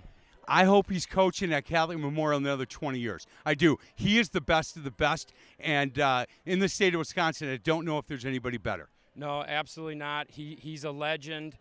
He's a most influential person around our campus. He's admired by kids of all sports, not just football. He does this year-round. It's football, it's wrestling, it's track, it's in the weight room, it's working all summer out at the summer camp here, and he's a machine, and we absolutely love it, and we want him to coach for as long as he'll possibly go. He's a really, really good man. Hey, thank you so much. I wanted to talk more about athletics and stuff, but I thought it was important to do it this way. Bergie, thanks a lot. It's good to see you. Appreciate it, Mike. Boys, back to you. Matt, we want to thank you because Matt Bergen, being the home team tonight, working with us and coordinating all of the broadcast here tonight, we appreciate Matt's efforts on that as well. Time now for our highlight package from the first half, and really about 3 big plays really tonight leading to our scoring here tonight. It all got started very early in the first quarter. Yeah, suddenly 75 yards, Corey Smith gone. Smith just coming around the right side, and that's the first touchdown of the ball game tonight. That made it 7-0, and then just as quick on the next possession, Piaksik, the kicker, Kenny Piaksik catching a pass. Not even listed by Memorial as one of their receivers, and I'm sure he was excited to get that. And then one the Fox brothers will have a chuckle over here, this 67-yard run to the 1 by Rory Fox.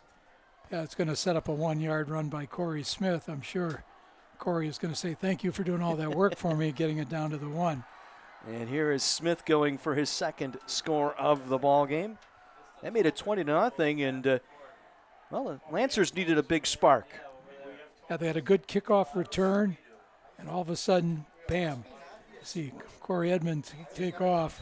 Drew Edmond down that far sideline, punching it in. And that made it 20-7 at that point, and Central had the ball back with under 2 minutes left, but could not punch it in. Those are our highlights tonight. And we thank our fine folks here at My 24, all our cameramen out there doing a fantastic job. The near full moon, the sturgeon moon for August. That's what they call it. Well, you had all those science courses. That helped you get through some of that. We'll take a break. Back with second half action right after this on My 24.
With Terry Kelly and Mike McGivern, John Heiser with you. Second half action about to begin here at Waukesha North High School. The Catholic Memorial Crusaders leading Brookfield Central 20-7 as we begin our second half. Some of the numbers from that first half, Terry. Well, you saw that Rory Fox, 8 for 12, 172 yards passing. Also rushed 3 times for 99. Corey Smith, 4 rushes for 93 yards. Drew Edmond for Brook Central has carried the ball 10 times for 122 yards. And it's kind of interesting that, you know, they have not thrown the ball as much as we might have thought. Robert Bloom is 3 for 4.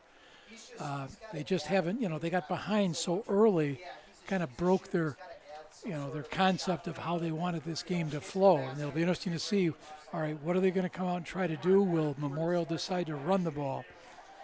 You can see the yards, you know, piled up there. 138 rushing for Brookfield, 192. Something is a little amiss there on the passing yards, right? It'll be interesting to see now the adjustments that are made here at halftime. If you're Brook Central, what do you need to do here? Well, Brook Central, number one, has to be able to get some first downs. They've got to have it more than just, you know, the quick explosion play. They need to make sure that they're able to then slow up this Memorial offense and get themselves to feel like they're in the game. CMH won the toss, deferred. They will take the second half kickoff here, going left to right. Corey Smith and Josh Bailey deep. Tanner Wallen, the senior, also plays lacrosse. Will do the kicking here. And our second half is underway. Bailey will take it at the 5. To the 20, cuts up to 25, up the middle 30, 35, 40, gets a block near midfield. Coming down the near sideline, and he'll be tripped up shy of the central 30-yard line. Alex Lorcher getting there to save the touchdown, and a big third quarter opening kickoff here for the Crusaders. Well, explosive plays have been the order of the day for Memorial.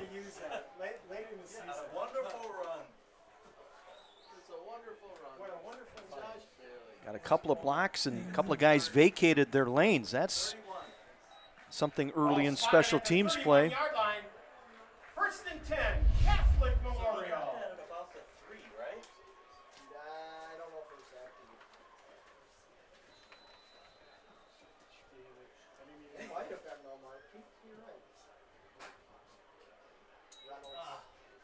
Jarvis will roll to the right side. He'll line up in a wing right side. Now back in motion. He'll hand it off, and a flag. Flag on the flag. Illegal shift or something. 2 guys in motion. 17 guys in motion. Yeah, seriously. Illegal shift. Is that a false start? Is that what he said? And here's our penalty call. Prior to the snap, false start, the offense, 5-yard penalty. First down. False start. Not the way Coach Young would like to start this, particularly after that explosive return. So first and 15.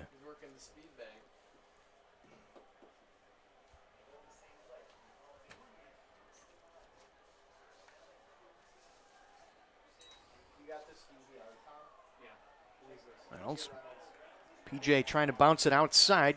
Takes it inside the 25 down to the 24-yard line. John Donahue, now at inside linebacker for the Lancers, able to make the tackle. Gain of 12 on the play. You can see Reynolds run with his pads out in front of him, staying low, keeps driving.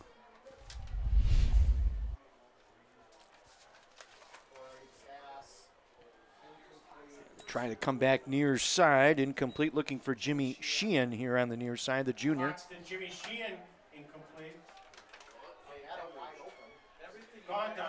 So third and short now for CMH. Opening drive here to start this second half.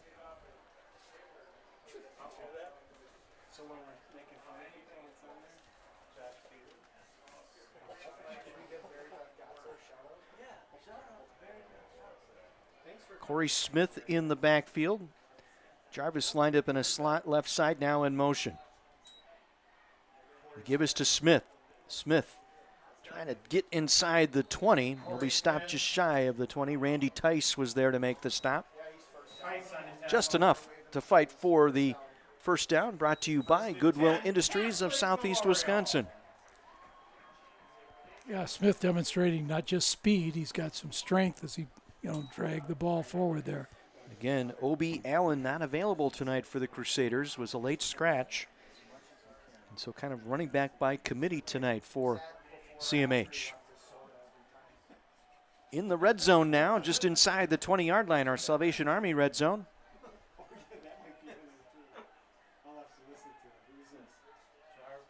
It's Fox on the keep. Little swipe play down to the 19-yard line. Ben Otto going both ways, making the stop. That's 5 tackles tonight for Otto. Central that time starting to bring some of their linebackers, put a little more pressure on Memorial's offensive line. 2nd down, 9 from the 19. Fox sets, throws, and it's short. Hops the receiver, Jarvis, that time. It would have been short of the touchdown. It's thrown low. Tenen on the coverage that time on Jarvis. Fox throwing to his battery mate, the catcher, Charlie Jarvis.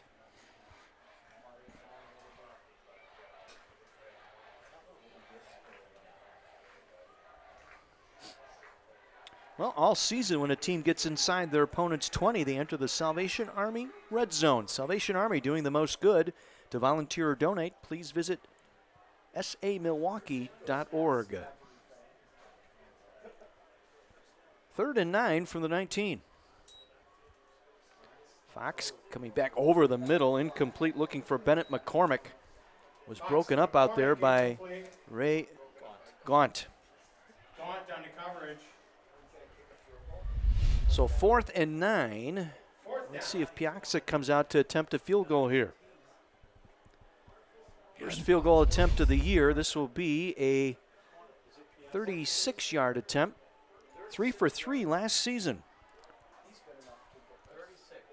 Conrad on the snap, Sheehan on the hold. Piaksa threw the ball, and it's through the uprights for 3.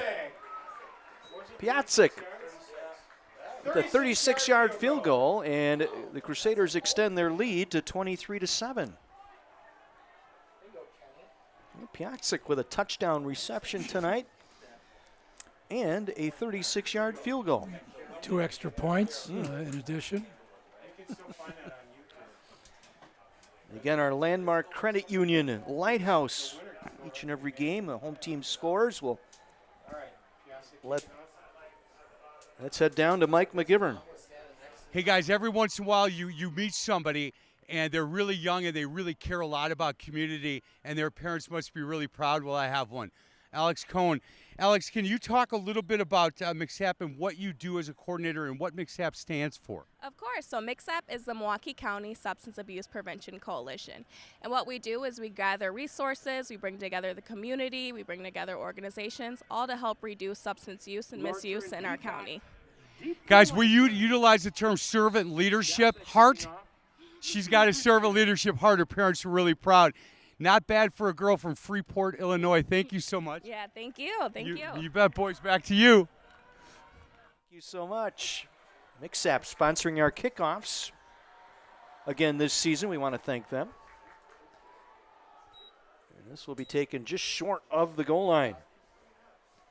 Peacock not going to make it to the 20. Peacock on return. David Peacock, the senior. Marvanius Butler, we've called his name a couple of times on special teams. He's able to make the stop. We're early in the third. 23-7 Crusaders.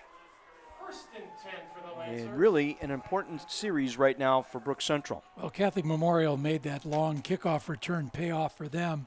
Brook Central's got to flip the script on this now and get something going on their own.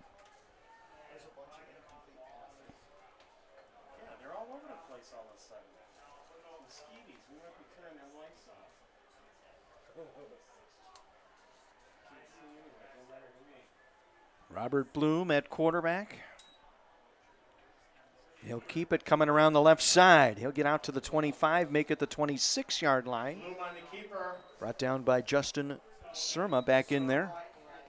Justin Missed Surma. a couple of series with an injury in that first half. Good to see him back out there. Marvell Lee, both in on the tackle. Gain of 9 on the play by Bloom. 2nd down and 1. From the 26-yard line.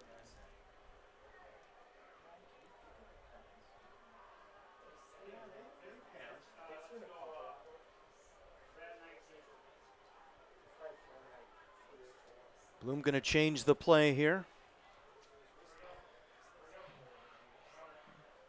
Got to get going here. The back judge is starting his 5-second count.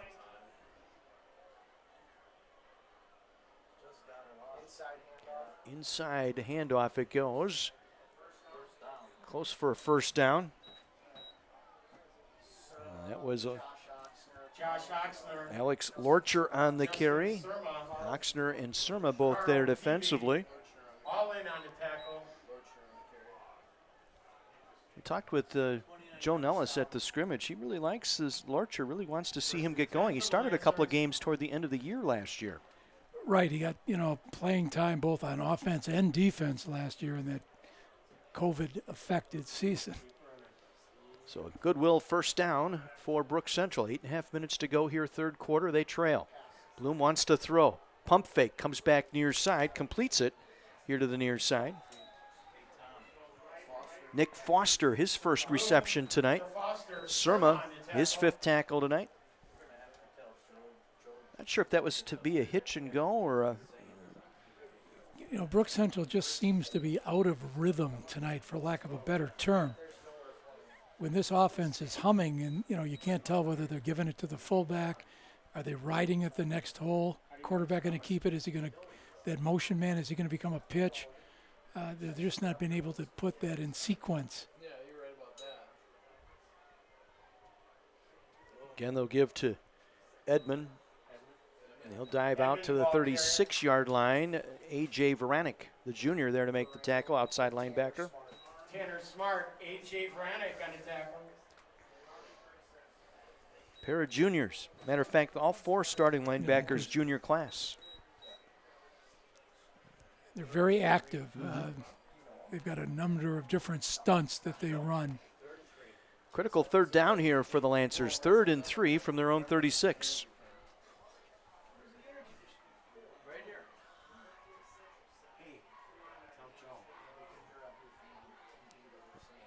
Again, it's Edmond, and Edmond denied. Mila Stevens ran right into a brick wall that time in Stevens. Stopped short of the first down. It'll bring up 4th and 1 here for the Lancers. As you're looking at Edmond, Larcher, Otto, 2 of those guys going both ways, starting to take its toll on them. You can see they just don't have quite that spring that they need. 4th and 1 for the Lancers from their own 38-yard line. And this is the quarterback, Bloom, big run up the left side. He'll take it to midfield before he's brought down by Surma, and he'll get the first down, a 12-yard run on 4th down, a fresh set of downs for the Lancers. Faked that inside handoff and then broke it to the outside, and Surma may have saved 6 there. So another goodwill first down here for Brook Central.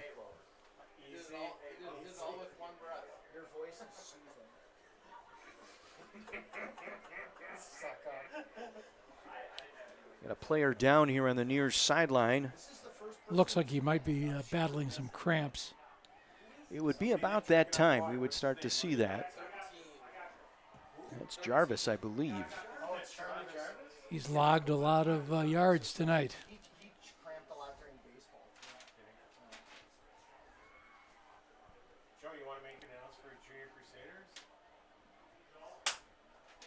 So while they tend to the injured player on the sideline, we want to again thank our title sponsor, Heiser Automotive. You know, they've been around for over 100 years now, and we thank them getting on board again this year with our football telecast, part of the Friday Night Rival team, and great online. If you want to shop for cars online, Heiser.com. All of our sponsors who help promote, high school athletics. This is fantastic. The schools get a chance to highlight not only their athletes, but different student activities, the dance teams, the cheerleading squads, the bands. So it's just an excellent way to show what's going on a positive nature in schools. So 1st and 10 for Central at midfield. Edmond trying to go up the middle and not much there. Adam Boehm there, the senior, to make the stop. Adam Boehm on the tackle. Called his name several times tonight. Yeah, a year ago he had 28 tackles, honorable mention all conference. He and Mila Stevens are the seniors on that front three.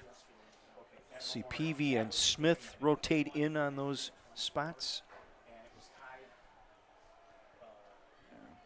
Gain of 1, 2nd down 9 from the Crusader 49. Again, it's Edmond picking his way around the right side, inside the 45, down to the 44. Surma again there to make the stop. Justin Surma on the tackle. And really the problem right now, time becomes your enemy with this type of offense. You're trying to bang it in, trying to dive it in. He's 20. He's on the back. He's like playing like safety. And Bloom will work in under center. 3rd and 4.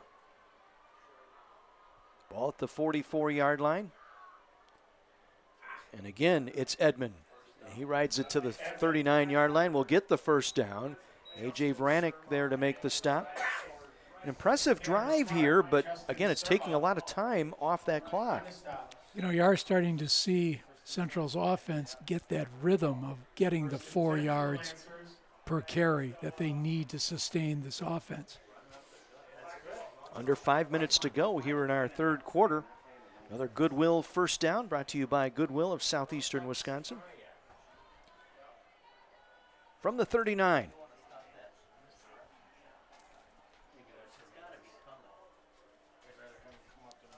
Bloom going with a hard count, now backs it off, will change the play.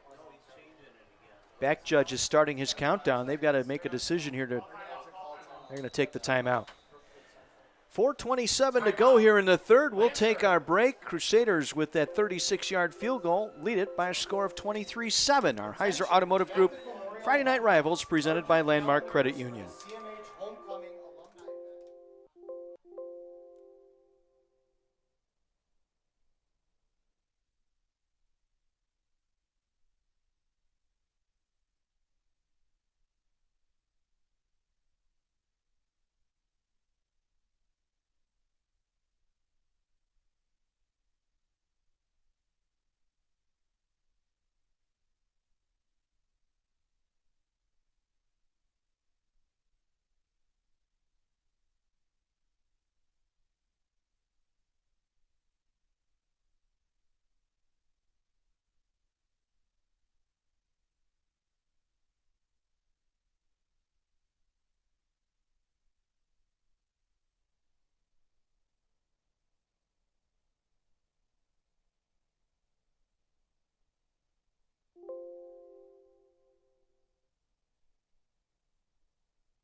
Kara and the Super Friends are reunited and stronger than ever in their resolve to protect National City. The final episodes of Supergirl take flight Tuesdays at 8 on CW 18.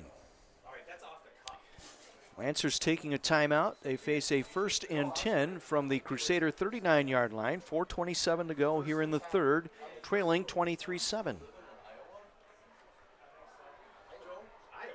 Edmond now over 100 yards rushing tonight for the Lancers. And he's going to be Mila Stevens with a bear hug and roll. Edmond introduced to Mila Stevens. Can't help think of the grave digger from the Packers as we watched how Mila played that. Took the blocker down too. Finn Wistrom, the tight end, was supposed to open that hole. He got taken down by Mila too. Loss of 2, 2nd and 12, ball at the 41 of CMH. Larcher in motion. Bloom gets it away. Going for Larcher, it's incomplete. He got behind a couple of defenders, but the pass was overthrown. Marcus Hogans was the defender back there. Larcher, a 6'1 senior. As we mentioned, got into starting 5 ball games toward the end of the year last year. Another critical third down here for the Lancers. 3rd and 12 from the 41-yard line. 3rd and 12 for the Lancers. And you'll notice they'll take Mila Stevens and sometimes line him up at a tackle. They've got a sophomore in there, Carl Peavy, at the nose. 6 foot, 240-pound sophomore. And again, Edmond on the carry. He's going to take it inside the 35, down to about the 33-yard line. Short of the first down, to bring up 4th and short once again. Harper and Surma both there. It'll bring up a 4th and 4. They've converted 1 4th down on this drive.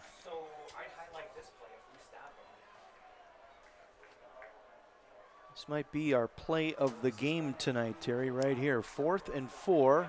3 minutes left here in the 3rd. Lancer crowd on the far side trying to fire up their team.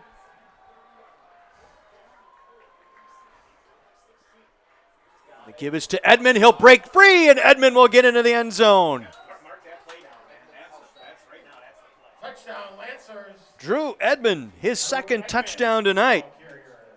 No denying, went right down the far numerals for the touchdown. On 4th down, and it makes it a 23-13 with the extra point pending. Had a double team on the tackle there. Edmond blast right past that. His 2nd score tonight.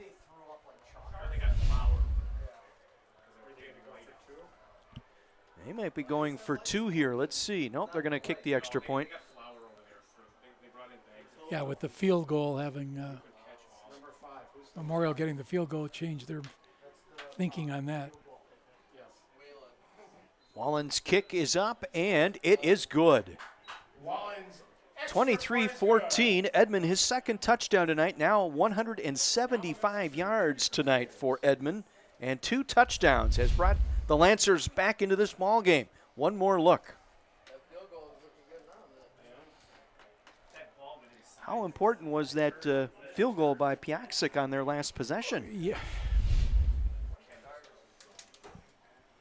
There's the toga party that's going on over there for the Lancers sideline.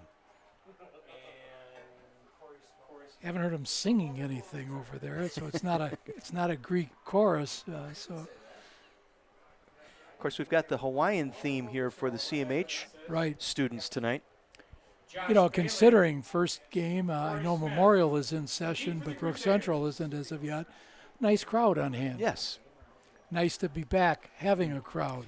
Yeah, we want to say, you know, it was not the same last year. We did those games last year, and you know, socially distanced and it was eerie. Fans. It was eerie. It was, and we're glad to have the fans back. Great to see the students. There's the CMH student section in their Hawaiian gear tonight. I think I own a shirt like that. I'm going to go dig deep in the closet. Squib kick here. Be picked up and run right out of bounds. Nicely done. That was Jimmy Sheehan. Jimmy Sheehan said, I'm not going to take a shot. Nope. Make the play and get out of bounds. So 2:44 remaining here in the 3rd. We've got ourselves a ball game tonight. Orioles lead cut now to 23-14. It's kind of been a game of stops and starts,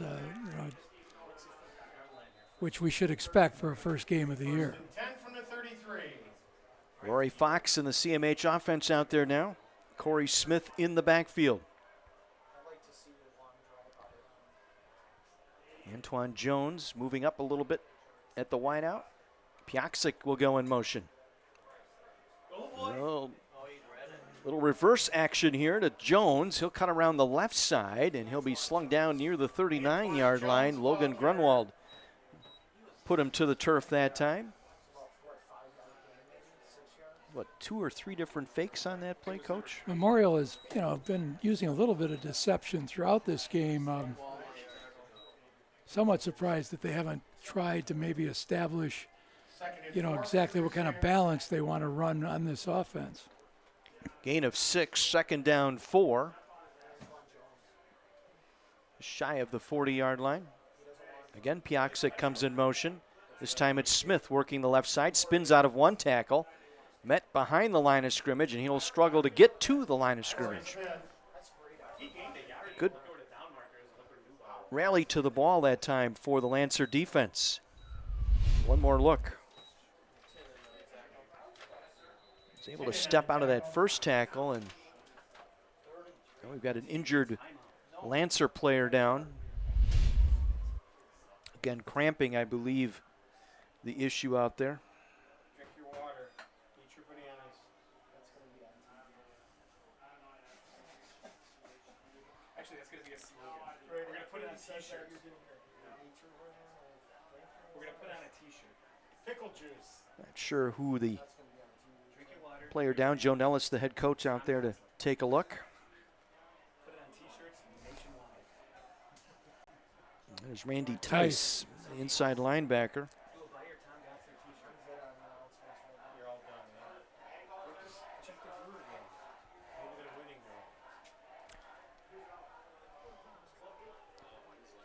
Once again, let's go to the sideline. Mike McGivern, what do you have? So, guys, the head boys basketball coach at Catholic Memorial married the guys that I played CYO basketball to, their daughter, right? And all of a sudden now my grandson, Liam, has been going there, and they've been watching him, and he's going to be coming back. And I have 2 of his daughters. Your first name? Kylie. And Kylie's friend? Reagan. And your sister's name? Addie. And Addie. So, you know what? They're going to be watching my youngest grandson, Liam, here in a couple of weeks. I got to thank them. I'm a big fan of their dads. Does a great job with the basketball program. Boys, back to you. Mike, thank you. Now play whistle dead. CMH going to take a timeout. 1:28 to go here in the third. Important third down here for the Crusaders. Central with some spark right now, a little momentum on their side. Yeah, the idea of Mr. Momentum being in play. And once again, I think we've commented on it twice. It seems Memorial hasn't really found its identity of exactly what they want to be on offense. And sometimes I think you're trying to see, okay, we got all these different parts. How do they fit together? What are we going to do well? And they certainly have talent. So now it's a question of how does it blend? You know, our officials tonight came out of the Lakeland Officials Association, and they asked if I could just pass this along, that any of our fans out there interested in becoming a WIAA official, simply go out to the WIAA website, that's WIAAWI.org, and click on the officials tab, and then click on the link that says become an official. That's so important. And, you know, these crews are getting to that age where they're getting to retire. Here's Jarvis on the toss, coming back near side. Great block, gets the first down across midfield. Jarvis breaks another tackle inside the 40 down to the 36-yard line.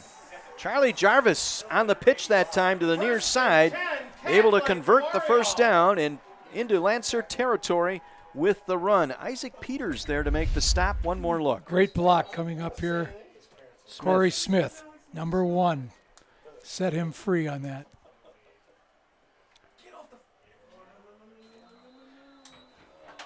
And too many men in the huddle here, I believe, is going to be the call. Flag on a play.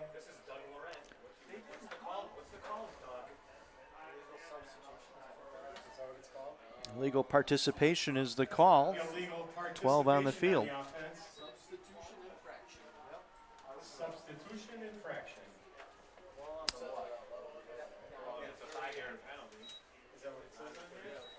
So a 5-yard penalty will move the ball back to the 42-yard line.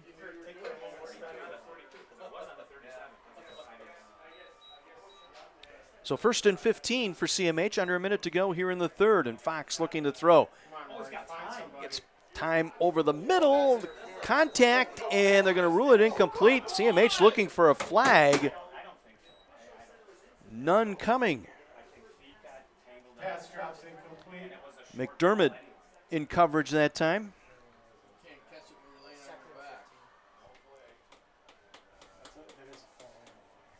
See if we get a replay on that.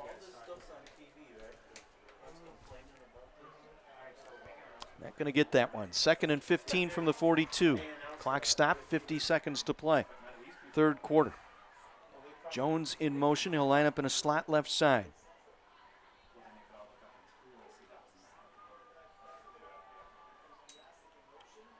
Piazza coming in motion. He'll get the handoff. He'll try the left side. He'll be brought down by Ben Otto. Chased him down from behind, and just a 1-yard pickup that time by Piazza.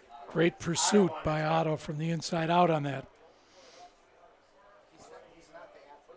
Otto, a two-way player on this Lancer team right now. So 3rd and about 15 here for the Crusaders from the Lancer 41, and they may just take this down to the quarter break. And that's exactly what they're going to do. We've played 3 here in Waukesha, Waukesha North High School. CMH Catholic Memorial leading Brook Central 23-14, headed to the 4th. Our Heiser Automotive Friday night rival presented by Landmark Credit Union.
Friday Night Rivals, our Heiser Automotive Group Friday Night Rivals, presented by Landmark Credit Union. We're into the 4th quarter.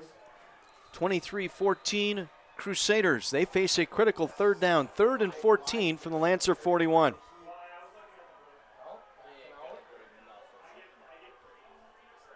Smith in motion. Fox dumps it off to Jarvis, makes the catch. He'll get the first down and more. Jarvis inside the 20, inside the 15-yard line. Bennett Murray brought him down at the 13-yard line. 28-yard pickup and the first down. A Goodwill of Southeast Wisconsin first down. Here it is again. Little drag by Jarvis from the outside. First and 10 from the 13. And we've reached the Salvation Army red zone. for the Crusaders. From the 13-yard line, 1st and 10. Smith and Reynolds in the backfield. And the fake, it'll go to Jarvis. Jarvis will take it inside the 10, down to about the 6-yard line. Second time tonight he's taken the direct snap. Logan Grunwald there to make the tackle. You know, you refer to that Swiss Army knife type of player, and that's what Charlie Jarvis is. Starts on defense, all over on offense. 2nd and 3. Ball just inside the 6-yard line. Again, Wildcat here. Jarvis again. Movement up front. Leg on the play. In the offense, 5-yard penalty, still 2nd down. False start on the right side. False start on the offense. Remember that one time somebody threw some up in the air? Again, Jarvis will stay out there. They're all looking around. Oh, that's just Tom up there. He thinks he's seeing things. So Wildcat look one more time. Jarvis will take the direct snap, has Smith and Reynolds on either side. Piaksic lined up in a slot right side. They give us to Smith. Corey Smith cuts it back at the hash mark. Gets it to the goal line. Touchdown, Crusaders. Third touchdown of the night for Smith. This one from 6 yards out. Check that, 11 yards out because of the penalty. Touchdown run, Corey Smith. Now they did miss that other extra point. Let's see if they're going to go for 2 here. Nope, Piaksic is coming out.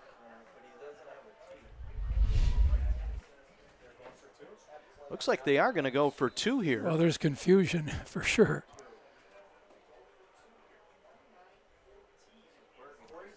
So 29-14, and the Crusaders will go for 2. Rory Fox is back out there. Jarvis will line up in a slot here to the near side. Reynolds in the backfield with Fox. Now Jarvis in motion. Fox will roll to his right. He'll dump it, looking for the back of the end zone, and it falls short, incomplete. Rory Fox pass drops incomplete. Looking for Jimmy Sheehan that time in the back of the end zone, unable to connect, so the 2-point conversion does not happen. Remains 29-14 with just over 10.5 minutes to go here in the 4th. There's one more look here of our touchdown run here, 3rd of the night by the sophomore Corey Smith.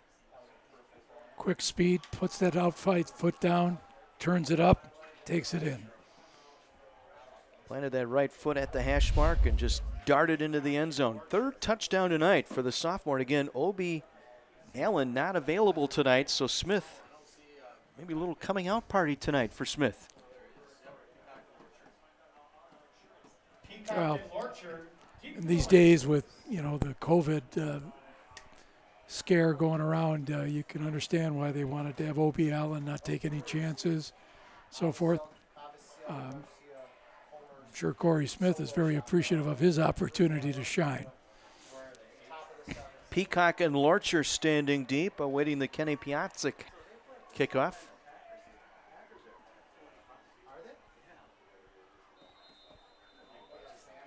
There you get a look at the returners.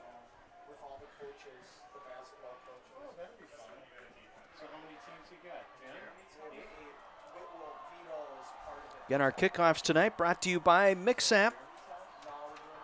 And Piatsic drills this one into the end zone for the touchback. Touchback, Kenny Piasic's kick sails in the end zone. So the Lancers will start this drive on their own 20-yard line. Down 15, but they found something on that last drive. They were able to peck away at that defensive front, in particular Edmond having a strong game tonight, over 175 yards now rushing for Edmond. And when you consider the fact that, Edmond is playing both ways.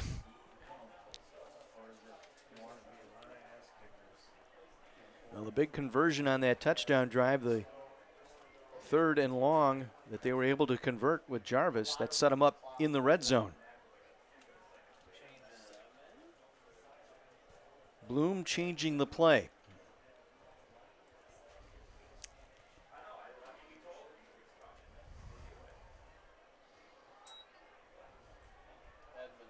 Edmond again diving over the right side across the 25 out to the 26-yard line. A gain of 6. Tyree Harper and Hogan's. Marcus Hogan's there to make the stop. In on the tackle. Gain of 6 will bring up 2nd and 4. 2nd and 4 for the Lancers. So Lancers chipping away here on that ground game. As you mentioned, though, the only problem is clock is their big enemy. And you're down 2 scores, and again, bouncing it through the middle. Edmond across the 45. Drew Edmond, another nice run. A.J. Vranek with the tackle. 20-yard pickup. He's over 200 yards tonight. Drew Edmond, the junior, going 2 ways tonight, playing fullback and outside linebacker tonight, and he has rushed for over 200 yards. Another Southeast Wisconsin Goodwill first down. Now Bloom wants to pass, rolling out left. Throws it out there, completes the pass across midfield at the 48-yard line. David Peacock, his 2nd reception, chased out of bounds by Oxner. You know, Edmond at 200 pounds is kind of deceptive. You can't tell that he's actually moving that quickly, but he eats up the yardage and he keeps a good forward lean. 2nd and 5 from the Crusader 48.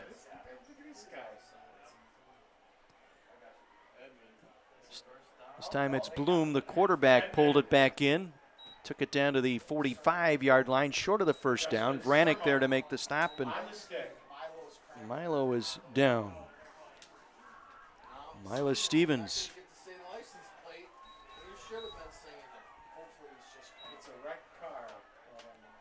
So time has been called as they tend to Milo Stevens. Again, this is the part of the game with this humidity and everything, and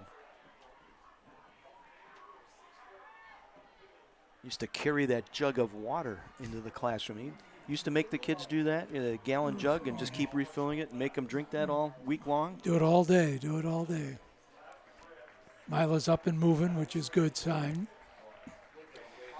Yeah, for those of you just tuning in, we want to remind you that we will have a replay of this game at 6 o'clock Saturday night. So tomorrow night you get an opportunity to watch this in its entirety. Stevens back up and under his own power. Before we get too far into this quarter, we saw the interview that Mike did with the athletic director, Matt Bergen, and he was mentioning Bill Young, and one of the accolades Bill didn't want us to make too big of a deal about. He was honored as the 2021 National High School Coach of the Year by the National High School Coaches Association. You know, add that to the many honors that he's accrued over the years, and so tip of the hat to Coach Young for all that he's accomplished in this 44-year journey as the head coach. 3rd and 2. Bloom not going to get there. Good read by the defense. Might have been some confusion on the handoff. Keith Williams getting in there. There'll be a loss back to the 47-yard line. So a loss of 3. It'll bring up 4th and 5. One more look. Boehm crashed down. You could see he crashed down, and then Keith Williams was able to finish that off. Well, they're 2 for 3 on 4th downs tonight. 4th and 3 for the Lancers. They have 2 timeouts remaining.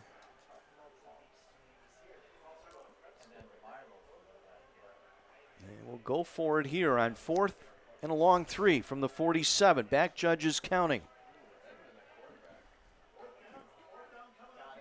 On the carry.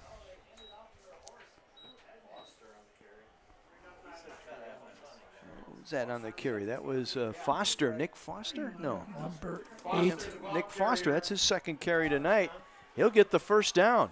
That was, I believe that was Edmond who took the snap.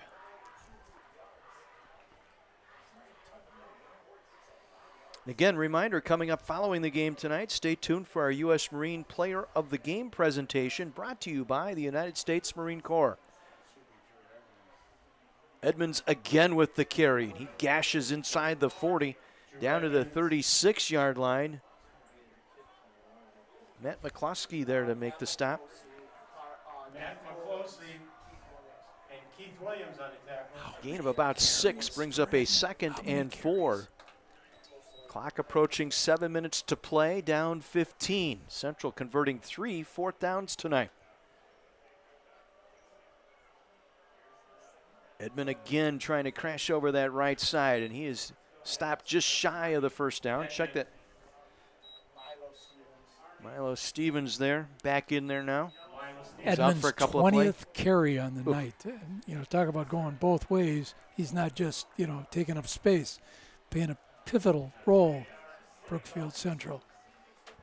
So 3rd and short, 3rd and 2 from the 35. Play action, Bloom. Coming back near side, has a man open, caught at the 10, into the end zone, touchdown, Brooks Central. Alex Lorcher with the touchdown reception. Touchdown, Brookfield Central. I think we got a little wheel pattern that came up the sideline. Lorcher with the touchdown reception. Play action on the wheel route. One more look.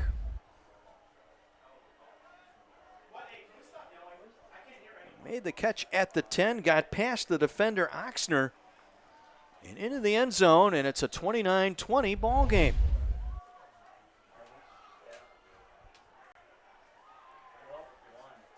So they're going to go and kick the extra point.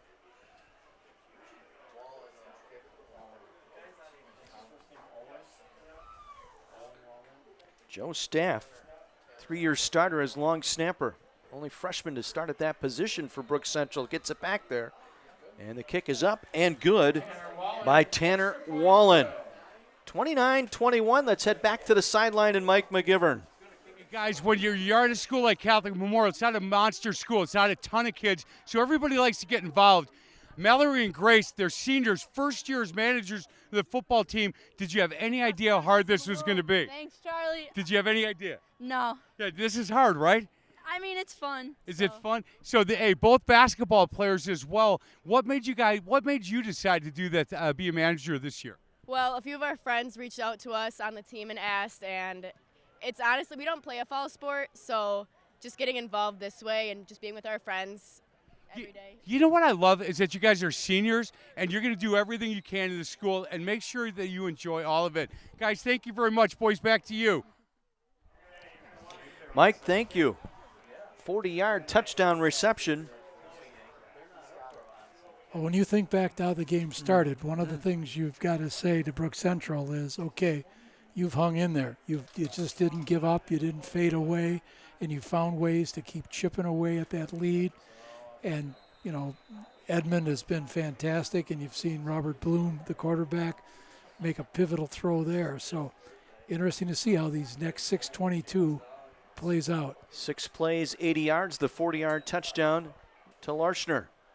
Short kickoff going to be picked up. Coming down the near side with it. Gets it across the 35-yard line. Josh Bailey that time. Bennett Murray on special teams getting down along with Rory McDermott. Critical point here of this ball game right now. 6:15 to play, holding an 8-point lead. See what the Crusaders can put together here. Corey Smith, the sophomore, with 3 touchdowns tonight. He'll be the tailback. Rory Fox, the quarterback. Jarvis will go in motion. The give is to Smith. Corey Smith breaks one tackle, gets back to the line of scrimmage before he is stacked up. stays in bounds, keeps that clock rolling. Ben Otto was there to make the stop, leading the charge that time. Under 6 minutes to go. Gain of 1. 2nd down and 9 upcoming.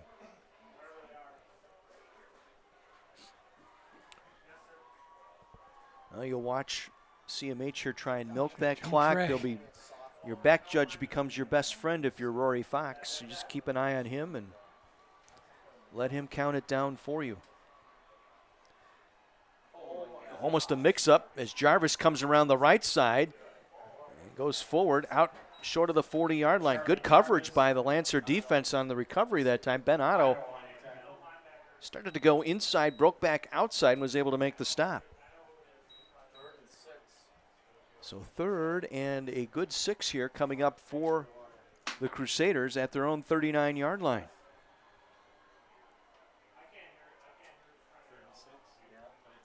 Interesting trying to get into Nick Vitale's mind as the offensive coordinator, what he'd like to do on this 3rd down.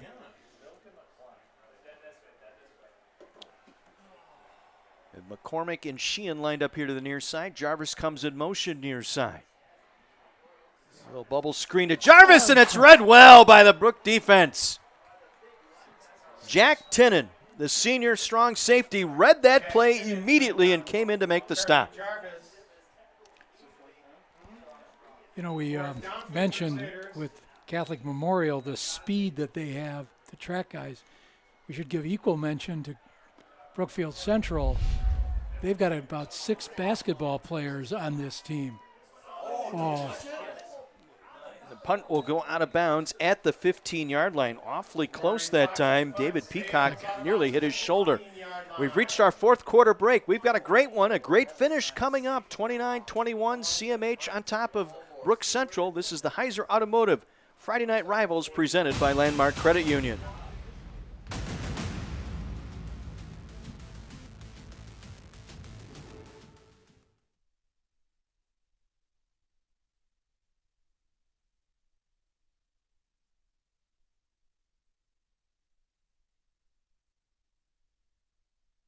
Still see it? Yep.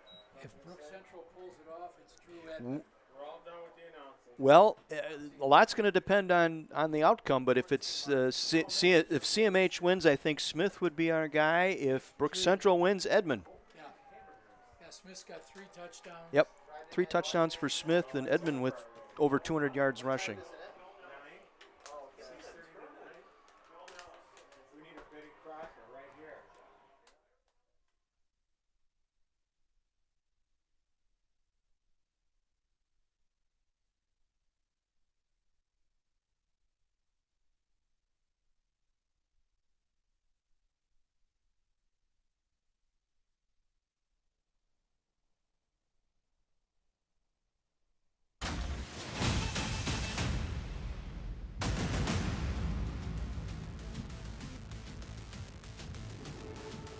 My 24 is bringing the funny this fall. Catch full hours of 2.5 Men, King of Queens, and Schitt's Creek. Weeknights from 9 to midnight starting September 27th on My Place for Laughs, My 24. Gina loves that show Schitt's Creek. She is that is her favorite. She likes watching that one. You know, the Brook Central faithful trying to spur on the Lancers here. They trail by 8, 4:12 remaining. They start this drive on their own 14-yard line. Edmond again busts his way across the 20 out to the 22-yard line. Gain of close to 8. Marcus Hogan's there, the safety.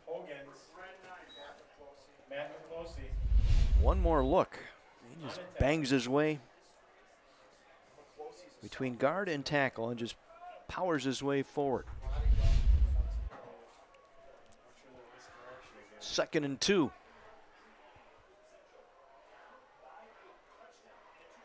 Play action, roll left. Wide open and dropped it. Oh my goodness. Wide open, Finn Wistrom, the tight end. Senior. Wow. that little bootleg action by the quarterback. He had freed him up out there and just couldn't make the connection. Now 3rd and short. That would have been first down and plenty more had he come up with that catch. So 3rd and a deuce from the 22. They'll get the first down. Edmond out across the 30-yard line.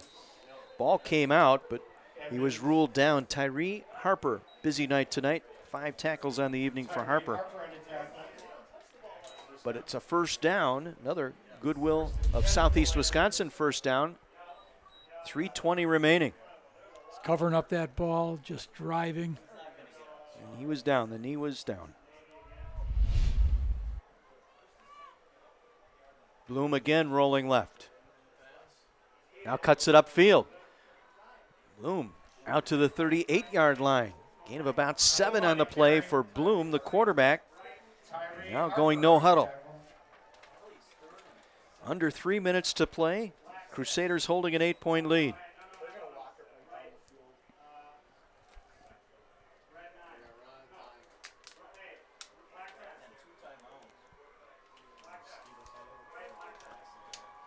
Bloom will get the play.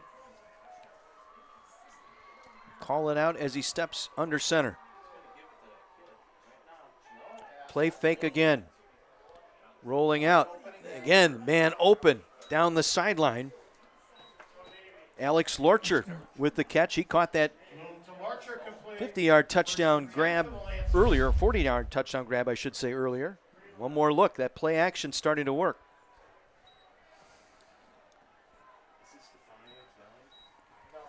And he gets out of bounds to stop the clock here.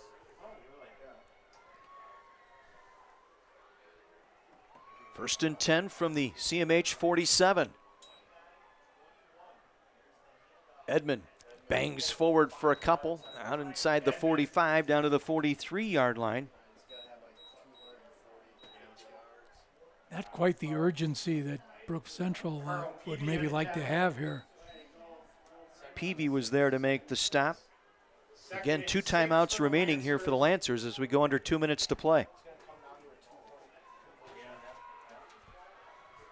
Second and 6 from the 43. Edmond again taking tacklers with him. Short of the first down. It'll be a yard shy. We'll bring up a 3rd and 1. Pick up a 5 that time for Edmond. He is posting numbers over 250 yards tonight. And Brook Central will take their second timeout. They have 1 remaining with 1:41 to play. Well, this has turned into a very exciting ball game. Brook Central making it interesting here. You know, it's a question of, saying to yourself, okay, is it due to Brook Central just hanging in there, or did Memorial kind of step off the gas a little bit offensively, and maybe that allowed this to happen? Once again, first games, you're trying to figure out things. But it's going to be interesting to see on this 3rd down, do you fake the run because you've been pounding Edmonds, and do you try to get the guy free on a pass because you're under 140 by the time the ball gets put in play? Edmond tonight, 24 carries for 247 yards and a couple of touchdowns.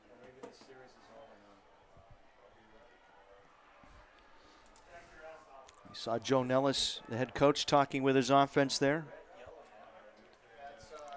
Jake Ruff is his offensive coordinator. Be interesting to see what do they pull out of their bag of tricks. Well, I think you try and get that, I would say, just pound it in, get the first down, and the clock will stop to reset the chain, and then you clock it. Bloom coming around the left side, and he will get out of bounds and the first down inside the 25-yard line. The fake to Edmond. Fake. Then spun outside, got it out of bounds. Marvell Lee able to take him to the boundary. One more look here on 3rd and short. Did the ride and collapsed onto the dive man. Robert Bloom, one of their captains. So 1st and 10 coming up here. Ball at the 33-yard line.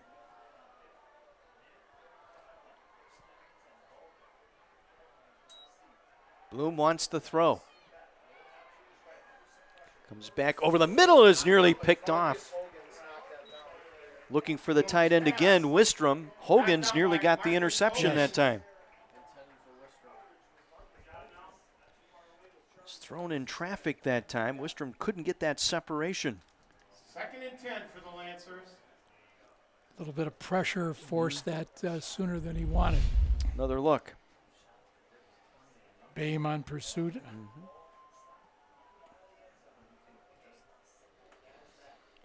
Clock stopped, minute 30 to play. 2nd and 10 from the CMH 33-yard line.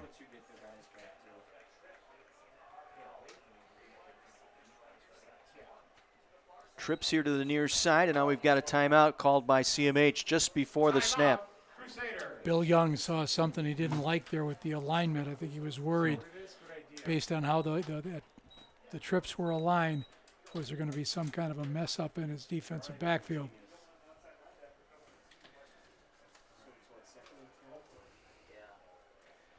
Well, CMH will head down to Antioch, Illinois next week. Game number 2. Sequoits. Antioch Sequoits. And Brook Central, I believe, has Pulaski near Green Bay. Yep.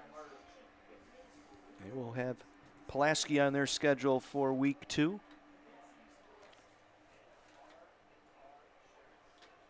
Brook Central's got that possibility of an open date on the 10th of September with West Allis Central. I know they're trying like mad to fill it. 2nd and 10 from the 33.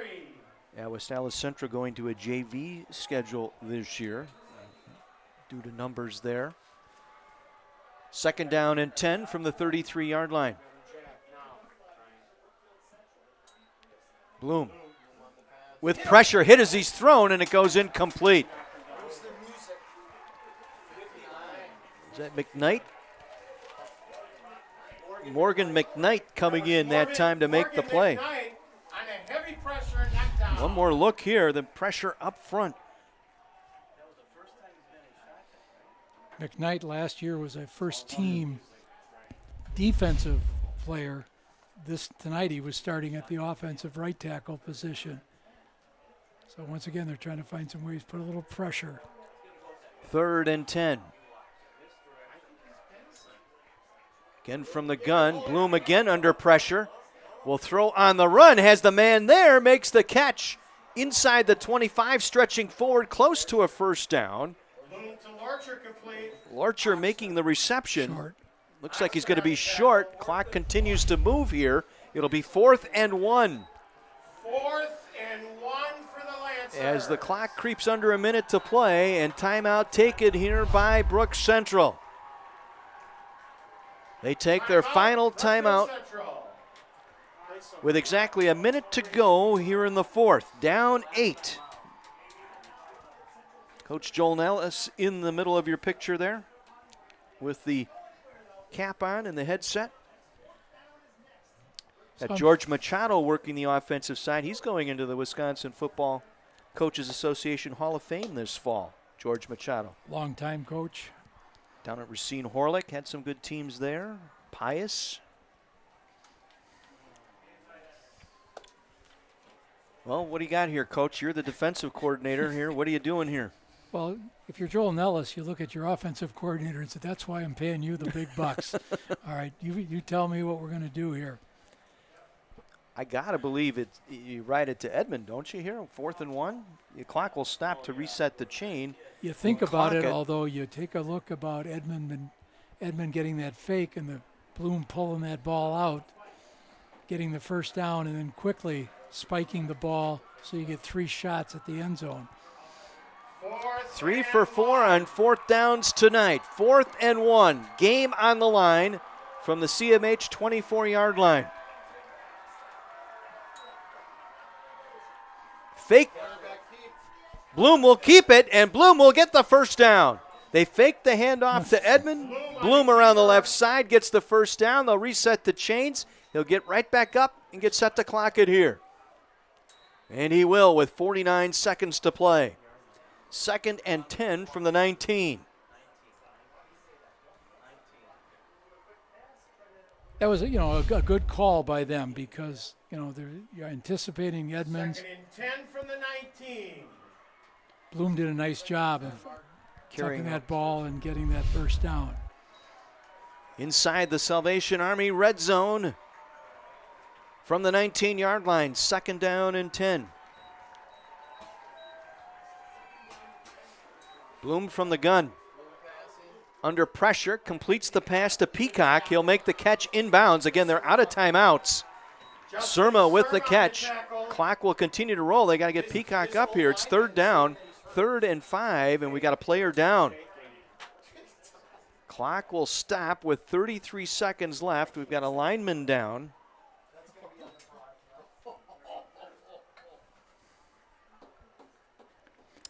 Well, somebody that would have watched the first quarter of this game and seen the 2 quick scores by Memorial decided to go out and get a pizza and then came back and looked at 33 seconds to go in the game, and we're 29-21 with Brook Central having a shot to possibly tie it. I think they'd say to themselves, man, I'm not quite sure what happened. Jack Gaboy, the injured right guard. There you see George Machado talking with Joel Nellis. Jake Ruff is the offensive coordinator upstairs. Machado brings in those plays from upstairs.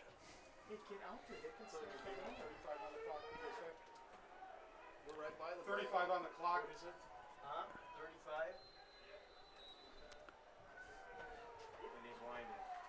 35? He wound the clock. Yep. So the clock rolling now.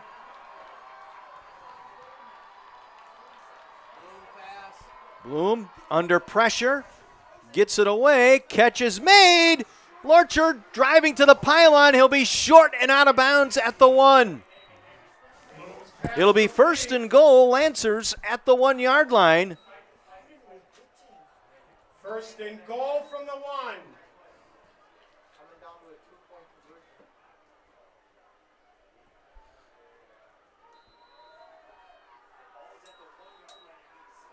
And I'll spike it here, stopping the clock with 17 seconds to play. Here's a look at that last play.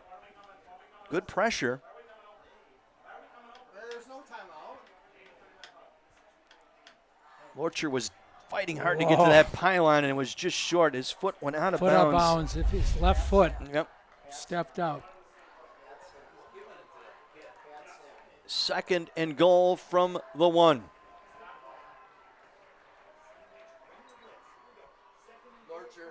Lorcher, no, check that, Edmond. Drew Edmond in for the score, makes it a 2-point game.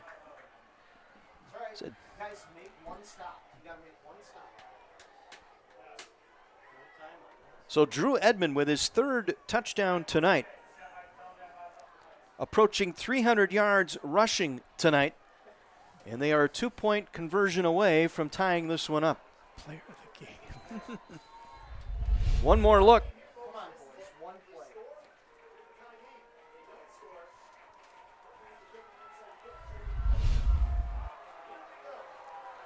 They need the 2-point conversion to tie it up, and CMH will take their final timeout. Make them think about it.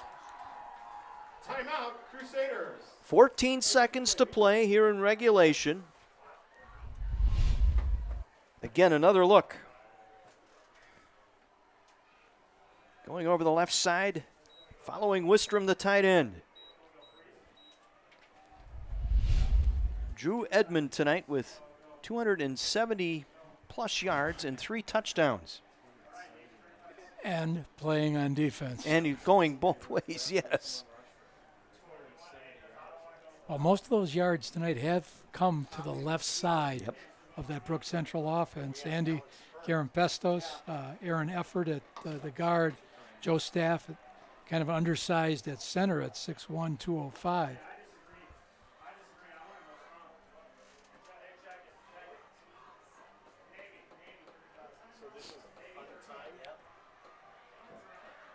They need the 2-point conversion to tie this up.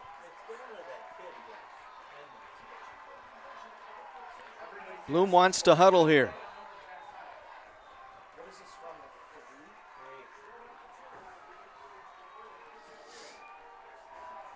Bloom gets them set. Edmond the lone back in the backfield. Somebody moved. Oh my goodness. I think the flanker got a little quick step. False start penalty on the right side. Oh, wow. That changes the play call here, I think.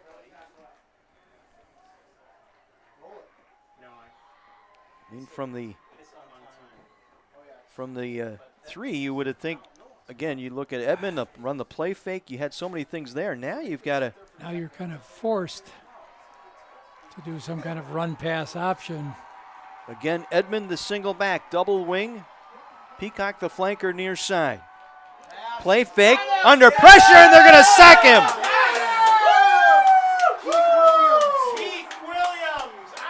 Keith Williams sacks Bloom on the 2-point conversion.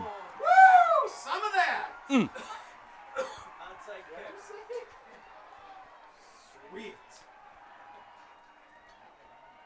They brought that end hard. Watch him come off. He was there that fast. Coming over the left side, right into Bloom. Keith Williams, 6'1", 220, a junior. Only one tackle tonight, but it was the most important one tonight. And once again, Morgan McKnight in there at the end of the game, going from his offensive position into defense. Memorial has done a nice job trying to keep that front 3 fresh. Well, we have to watch for the onside kick here. If you're Bill Young, you've got your good hands people all along that front line.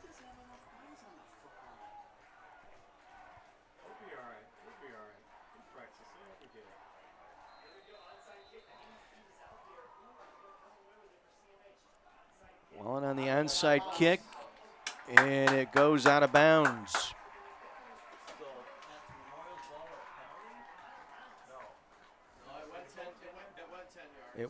Did it go the 10 yards?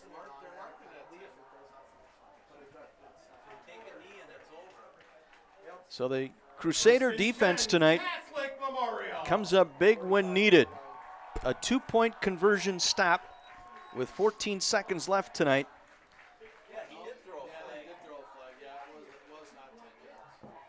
Lancers out of timeouts. Victory formation for CMH, and they will get out of here with the 2-point victory tonight. Fox will take the knee, and that will do it. An exciting start to the Heiser Automotive Friday night rivals tonight, as Catholic Memorial holds back Brookfield Central here in the second half, stopping a 2-point conversion with 14 seconds left to hang on for a 29-27 victory. Right, and Memorial certainly is going to be happy with the victory. Brookfield Central, however, is able to look at what they accomplished, and I think they're going to say, okay, we demonstrated that we've got a little bit of, grit when we needed it.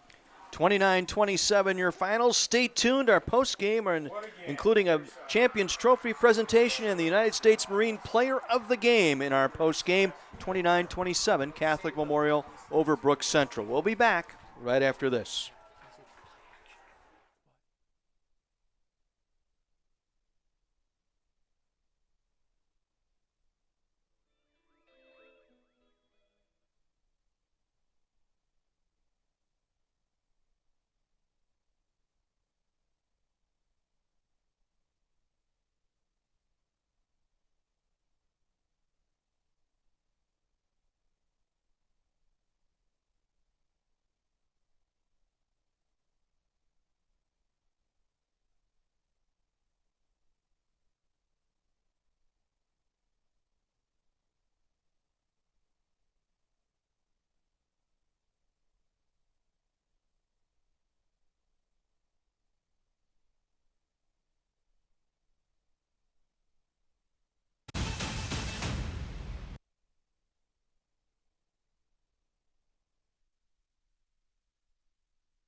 A wild finish to this one. Brooks Central getting the touchdown with 14 seconds left, but a false start penalty on the 2-point conversion pushed it back to the 8-yard line, and it was Keith Williams coming up with the tackle of Bloom, the quarterback, a sack on the 2-point conversion attempt, and CMH hangs on for a 29-27 victory. Let's head downstairs to Mike McGivern.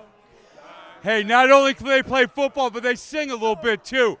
Hey, our U.S. Marine player of the game, first varsity start. I'll tell you what, young man, you did awfully well. First time starting a little butterflies today, but that went away quick, didn't it? Yes, sir. Hey, let's talk about that offensive line, man. Maybe I may have been able to run through some of those holes. I want to thank my O-line for blocking for me. Yeah, 100%. You know what? I'll tell you this, man. Sophomore Corey Smith, as U.S. Marines looks for guys like this that step up when they're needed. And I'll tell you what, for his first varsity start, did a nice job. You play clutch, man. On behalf of the Marine Corps recruiting station here in Milwaukee, we want to present you with this plaque. There you go. U.S. Marines player of the game. Well done. Congratulations. Back to you, boys. Corey Smith got things started tonight with that big 75-yard touchdown run. He added a couple more touchdowns tonight as we take a look at his line tonight. And there it is right from the get-go. 75 yards in just an instant. You can see him use that track speed. But throughout the night, he showed he's a capable runner going inside as well. First touch on varsity goes 75 yards for a touchdown. He was not done. This was after Rory Fox got it down to the 1, a 1-yard touchdown run for Smith. And Smith putting an exclamation point on it, able to drive it down. His line tonight for Corey Smith: 9 rushes for 139 yards and 3 touchdowns. Nicely done by Corey Smith. Once again, we go back down for our trophy presentation and Mike. So, guys, I wanted to hand the trophy to Coach Bill Young, and you know what he is. He said, come on to my captains. Give this thing to my captains. Guys, Charlie Jarvis, well done. Congratulations. You're here. Mr. Fox, I got to tell you, I interviewed your older brother on the sidelines. I've talked to him a few times. I said, hey, who's a better quarterback? He said, come on now, my younger brother is. He's proud. He is so proud of you. Hey, Coach, this just never gets old, does it? No, it doesn't. You know, give Brookfield Central, a ton of credit. They battled back, but we persevered, and we're able to come back with the win. It was a game of ebb and flows, like it is a lot of times. Give our kids a lot of credit. We got a lot of things to work on to get ready for Antioch, Illinois next week. Yeah, you do, and you know what? It was just good to be out here and have the grandkids out and watch these kids play and compete the way they competed. Coach, the impressive part for me on the sidelines is how these seniors, man, that's their sideline. Yes, you know what? They listen when you guys coach, but when you guys are done, look right here. This is the kid I kept talking about because he was in charge of the line and really impressive to me, Coach. Morgan McKnight did a great job. Adam Boehm is an unsung hero for us. Just outstanding. We have great senior leadership. We'll learn a lot about this game and about ourselves. A lot of things that are fixable. We kind of got off course a little bit. Guys are soloing on their own. We'll fix that tomorrow morning at 6:30. Hey, old school right here. That's his nickname. The grandson right here, Butkus. That's my man. He doesn't mind hitting a little bit, huh? Oh, no, he loves it. That's it. Guys, say hello. Can you say hi? Hi. Hi. And Butkus. Butkus. There it is, boys. Back to you. Nice job. Grandpa. Mike, thank you so much. Win number 366 in the 44-year coaching career of Bill Young, 29-27. We'll take our final break and a final word coming up next here on My 24.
Well, before we head out of Waukesha North tonight, how about a tip of the cap on that other sideline to Drew Edmond, the junior running back? Drew Edmond, when you consider the fact that he's playing both ways, 25 carries, 254 yards. He was the heart and soul of this team. And, Mr. Smith had an excellent opening game, and you got to give him, that boy credit and say, hey, sophomore, you stepped in there, did an excellent job. But Drew Edmond, you can look in the mirror tomorrow morning or tonight and say, I gave it all. Well, next week we hope we have a great one for you again. The Heiser Automotive Group Friday Night Rivals, presented by Landmark Credit Union, brings you a cross-state matchup. The Fond du Lac Cardinals travel into Milwaukee, face the Franklin Sabres. We'll be with you from Franklin next Friday night, starting at 7 here on My 24, and we'll have a replay of tonight's game for you tomorrow night at 6 here on My 24. For our entire My 24 crew, big thank you to Mike McGivern, to Terry Kelly, John Weiser, wishing you a very pleasant good evening tonight from Waukesha North. An exciting finish. CMH hangs on 29-27. Good night from Waukesha.